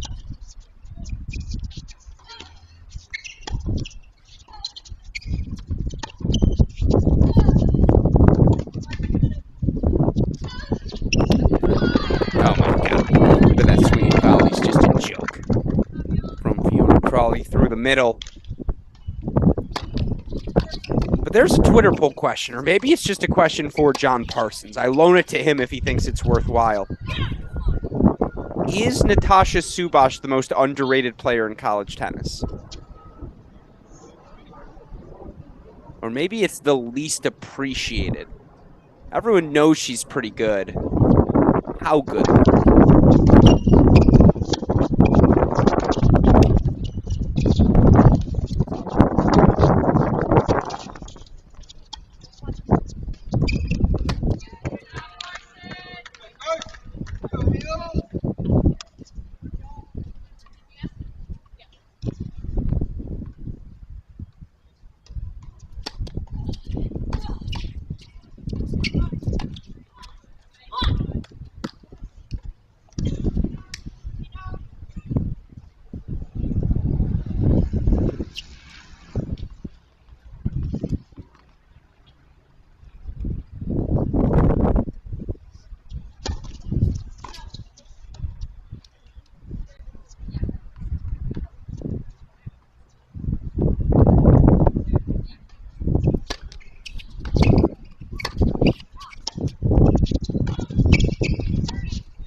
It's a great pass up the line there.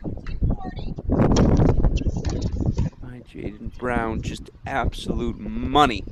And by the way, I know I keep talking about my affinity for so many of these players. I alluded to this yesterday. It's a true story. I have never seen Jaden Brown not smile.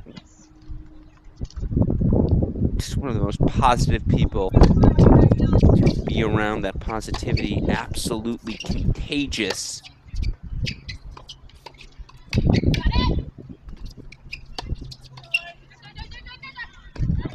Yeah, pretty freaking unreal at tennis as well, Westhoff. Cut that clip. The reflex volley sequenced into the drop volley. It's looking like we're going to have a third set. Over on court number 10. Meanwhile, 6-1, 5-2 lead. Crawley Tangillig closing in on the finish line. With that in mind, super producer Daniel Westoff, we have a moment. Do you have the past women's doubles champions list available for us to throw up on the screen? We, of course, looking at the ITA Fall National Championship history. Oh, we've got the 2 singles lists. Okay, show me the 2 singles lists. We'll get those doubles lists for all of you starting tomorrow. But can you show me the women's singles champions? I just want to show the track record of North Carolina successively because, again, the fall has almost been owned by the Tar Heels recently. You look 2020, Alexa Graham, 2019, Sarah Davatilla. This would be a 3rd title in the last 4 times we've held this event. Of course, you see Jamie Loeb, top left of your screen, your 2013 champion.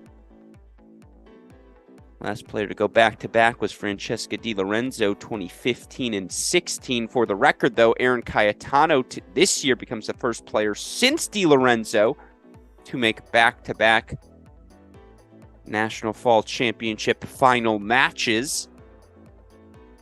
With that said, let's get back to our action as we approach the finish line. Split screen for you all. Stadium Court, Fiona Crawley, Carson Tangillig, 1 game away. Meanwhile, Brown and Miller up 5-2, looking to force a 3rd set. Do we have start times, by the way, for the championship matches yet, super producer Daniel Westoff?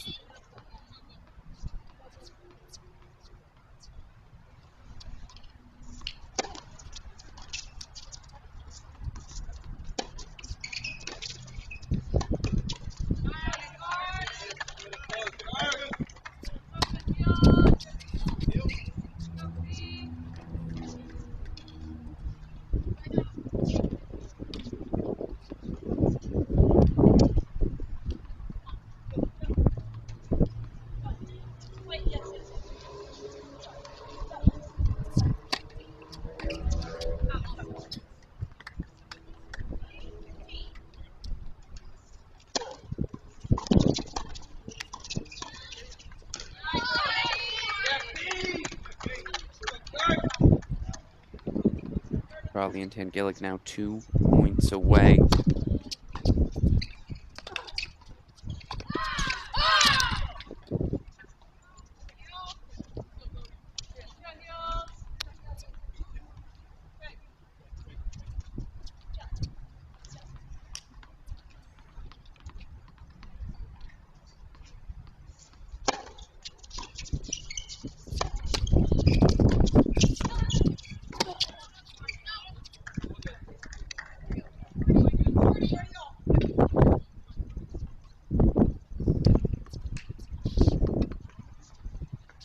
Break point, Westoff. Throw it up on our graphic, please. Right side. Brodus and Chen looking to get one of the breaks back. Got 2 shots at it.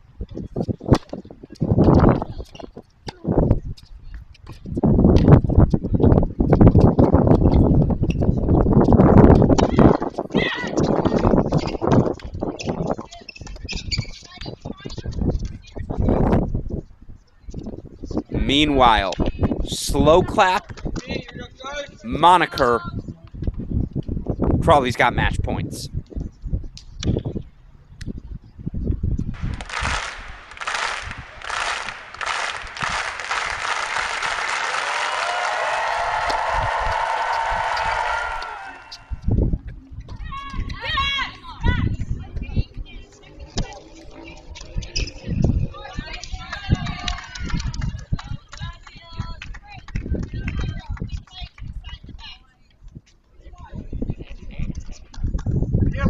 There it is. Fiona Crawley, Carson Tangillig, 6-1, 6-2. They are into the women's doubles final. Crawley looking to make it back-to-back. As she and Elizabeth Scotty won the doubles title last season. Crawley now ensuring, by the way, that tomorrow's broadcast is going to get a little bit funky, that there will be some sort of 30-minute delay as we wait for the end of singles to go to the start of doubles. But, I mean, again, tip the cap, bow the head. Fiona Crawley's just a champ. I don't know how else to say it. One of the winners of this fall, unequivocally. You find no more adjectives to describe winning. I'm out of them, folks. I'm just out of them. Meanwhile, one match to go. Although this does allow me that opportunity to set the scene for tomorrow's finals. Of course, third set about to get underway quickly. Men's singles final. It'll be Elliot Spizzeri, the fourth year from Texas, taking on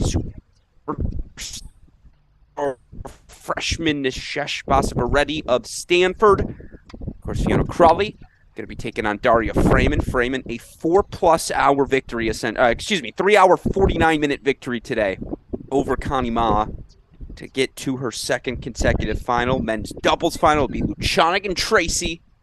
Very spirited Ohio State duo, third straight year Buckeyes into the finals of this event in doubles.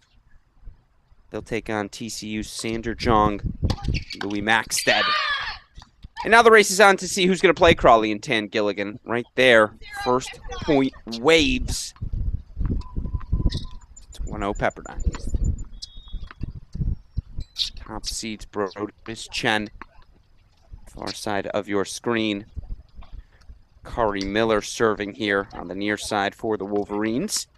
Junior, top 20 player in the country in both singles and doubles, likely to start the season.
Break lead now for the Waves.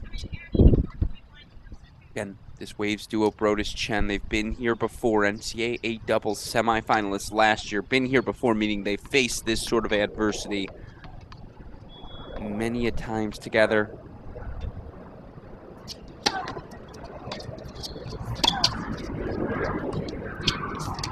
Anyway, Savannah Brodus last season, a Pepperdine school record 36 doubles wins on the season. She went 36 and 40. She won 90% of her matches as a freshman in doubles.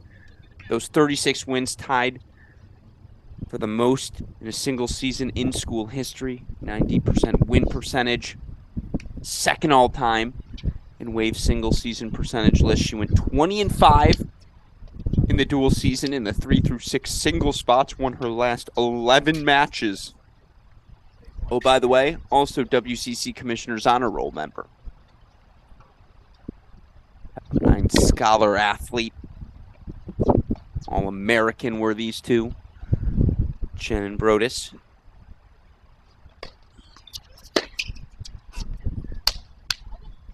Now they're up 5-1, but that forehand sent to Rye.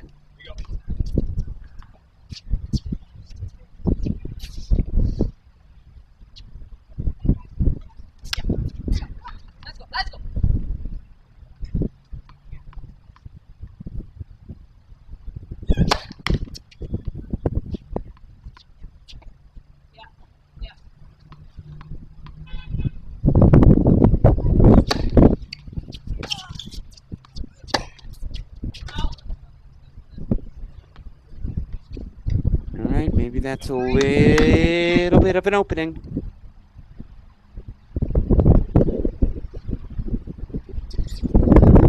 Oh, by the way, super producer Daniel Westoff doing some on-site producing. I said 36 and 40. I meant 36 out of 40. Poor Savannah Broda. She went 36 and 4. Come on now. Oh, gorgeous. Off the racket of Brodus. Cut that clip.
Eight-five lead. Brodus Chen, so explosive from the baseline. Have done an excellent job pushing forward in this breaker as well.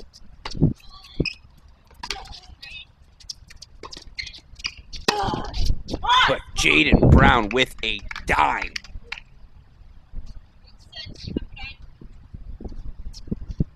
I mean, come on. The amount of highlights we've had today, one might think it's semifinal Saturday.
match point for the Waves. Westhoff, you know what time it is.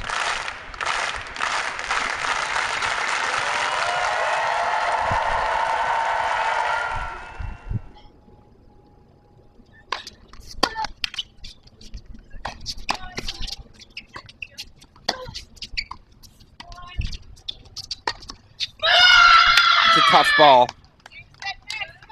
Certainly some disappointment on the faces of Brown and Miller. They fought hard to come back, but in the end, that's just exceptional tennis from Janice Chen and Savannah Brodus. Brilliant overhead, knocking things off. And so it's, in the end,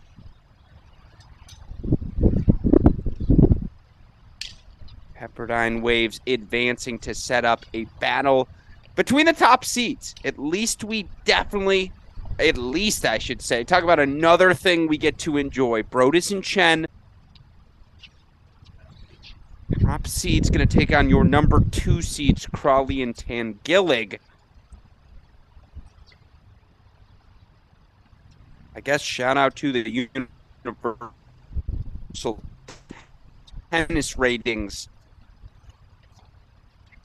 Getting that right to a T throughout the course of this week. With that said, those are your 4 finals. We're set. We know what the field is going to look like. In singles, it'll be Freeman versus Crawley. Princeton versus UNC on the women's side. Men's side, it'll be Texas's Spizzirri against Stanford's Bosvaretti. Doubles, Ohio State's Luchanig and Tracy versus TCU's Jong and Maxted. And then UNC's Crawley and Tangillig going to take on Brodus and Chen in the final. With that said, that's your coverage of Semifinal Saturday here at the ITA Fall National Championships. It's a really good day of tennis. There's no doubt about that. And I think one of the defining matches we had on the day, the 4-hour thriller between Daria Freeman and Connie Ma. We actually have Daria Freeman standing by for an interview. So let's ask her a few questions before we go, and then we're going to wrap today's show. Bring Freeman in now.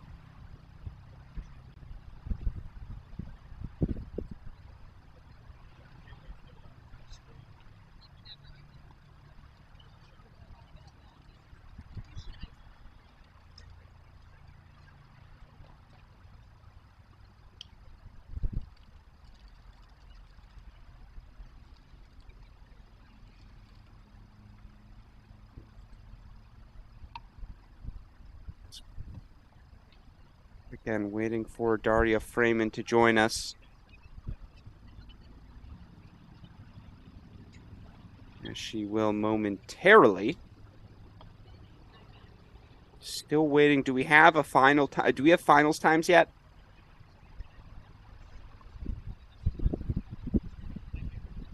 Still waiting for that information as well, I guess. A lot of waiting here at Cracked Racquets. We've earned it, right? After an action-packed semifinal Saturday. Certainly all of us have earned that right to maybe kick our feet up, take a little nap, enjoy the rest of the show.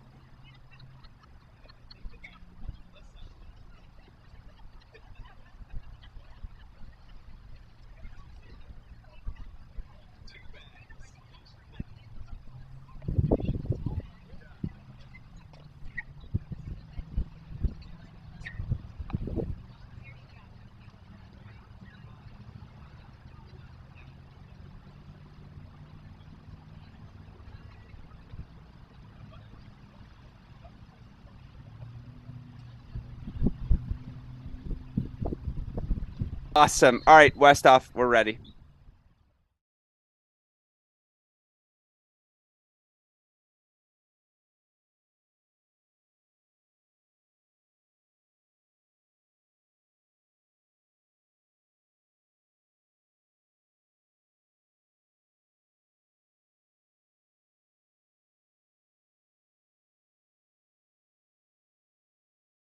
Being a little sore.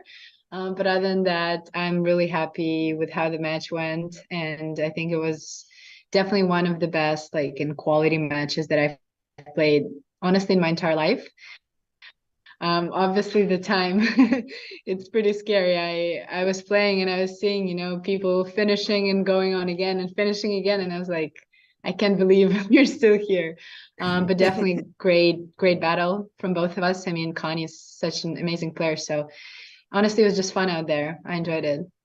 I'm glad to hear that. Yeah, we were timing. Could Fiona finish both of her matches before you and Connie finished one? That would have been quite the achievement. But obviously, looking at the match, 6-all in the second set. She's up 6-4 in the breaker. 2 match points down. What's going through your head? I think I was just kind of trying to be relaxed at that point and not really think like, oh my God, I'm going to lose the match now. And with kind of a mentality, I don't really have anything to lose right now because I'm already set down and, 2 match points down. So I just, played my game, and I think I was definitely brave in those moments. And yeah, that was kind of the main thing that got me through the tiebreak. I think being brave. Yeah. Yeah, I would say that and the backhand down the line was really, really nice all day long for I what don't it's even worth. remember that. You mean a particular one or just in No, general? many of them. Yes, I wish I I had one like I it. could point. Yeah, I wish I had one I could point to specifically, but there were so many of them. I am curious for you. First player since Francesco Di Lorenzo in 2015-16 to make back-to-back finals. What is it about San Diego that seems to bring out your best tennis?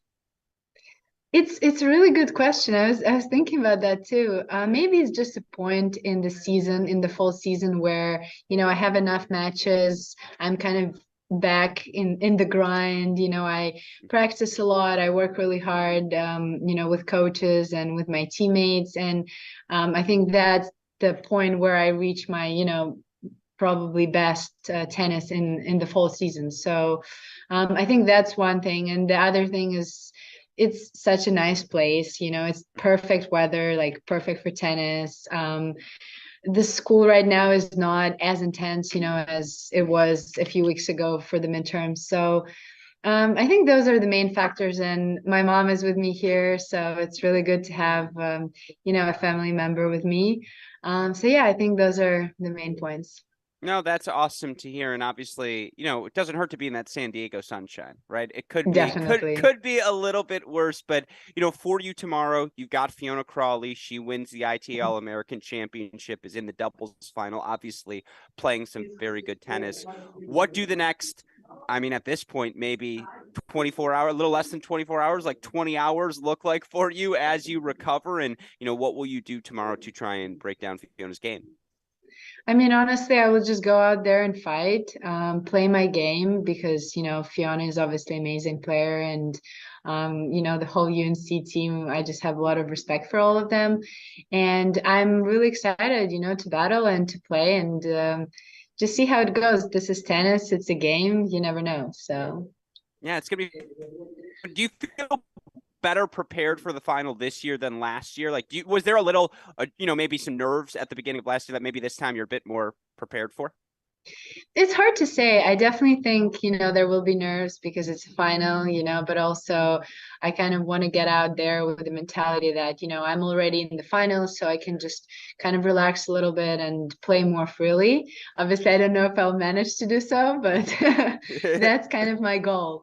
But I think nerves is definitely always part of the game. And if I didn't have them, that would be bad.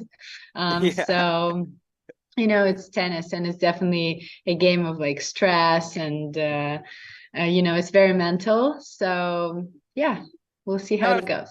it's going to be fun. I will make this one request of you. Can you go 5 hours tomorrow? We didn't get enough tennis out of you today. All right. 4 is the You weak think stuff. 5, maybe 5.5? Yeah, 5.5. Let's just go for a full 12. Like, what else am I doing tomorrow? I'm in. Let's lock it. I Let's don't have know. some fun.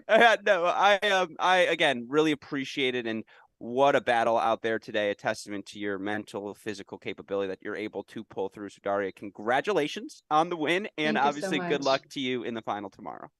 Thank you so much. I appreciate it. Yeah, of course. Take care. And with that Thank you. said,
last year. Maybe Fiona Crawley will succeed where the Stanford Cardinal could not. Again, Chen Brodus taking on Crawley, Tan Gillig. And then last but certainly not least, I'll say it, OHIO for the third consecutive time. Ohio State sends a team to the doubles final. Back in the day, it was McNally and Cash. Last year, Cash and Voedsel. This year, it's Tracy and Luchanik. Are you reading that correctly? You are indeed. The Buckeyes, incredible in a 3-set win today. They'll take on TCU's Jong and Maxted. That will be Championship Sunday, a day I'm still not in 10 a.m. Pacific time. That's been our typical starting point here over the course of the past week. So, with that in mind, we hope all of you enjoyed Semifinal Saturday for the 2022 ITA National Fall Championships. A shout out to super producer Daniel Westoff on the ones and twos, as always, makes everything behind the scene happens. Of course, a shout out as well to Tim Russell, Joe Gentry, our friend Zach, everyone at the ITA who helps make this event possible. It takes a village, and we here at Cracked Racquets are so flattered to just be the smallest parts in that village. By the way, Joe Gentry, I'm now rock and rolling. I've got my ITA collared shirt on. I feel like I look more like Tim Russell right now than I ever have in my life. This is my Tim Russell look. I hope you all enjoy.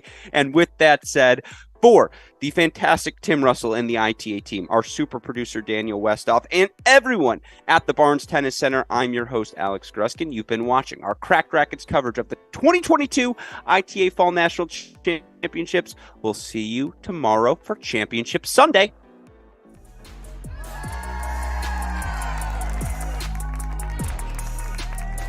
A huge congratulations to Fiona Crawley, this year's champion.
Tennis. What does it mean to you? Everything? Us too. For fun. For health. For life. Tennis Point. Get the gear your game needs.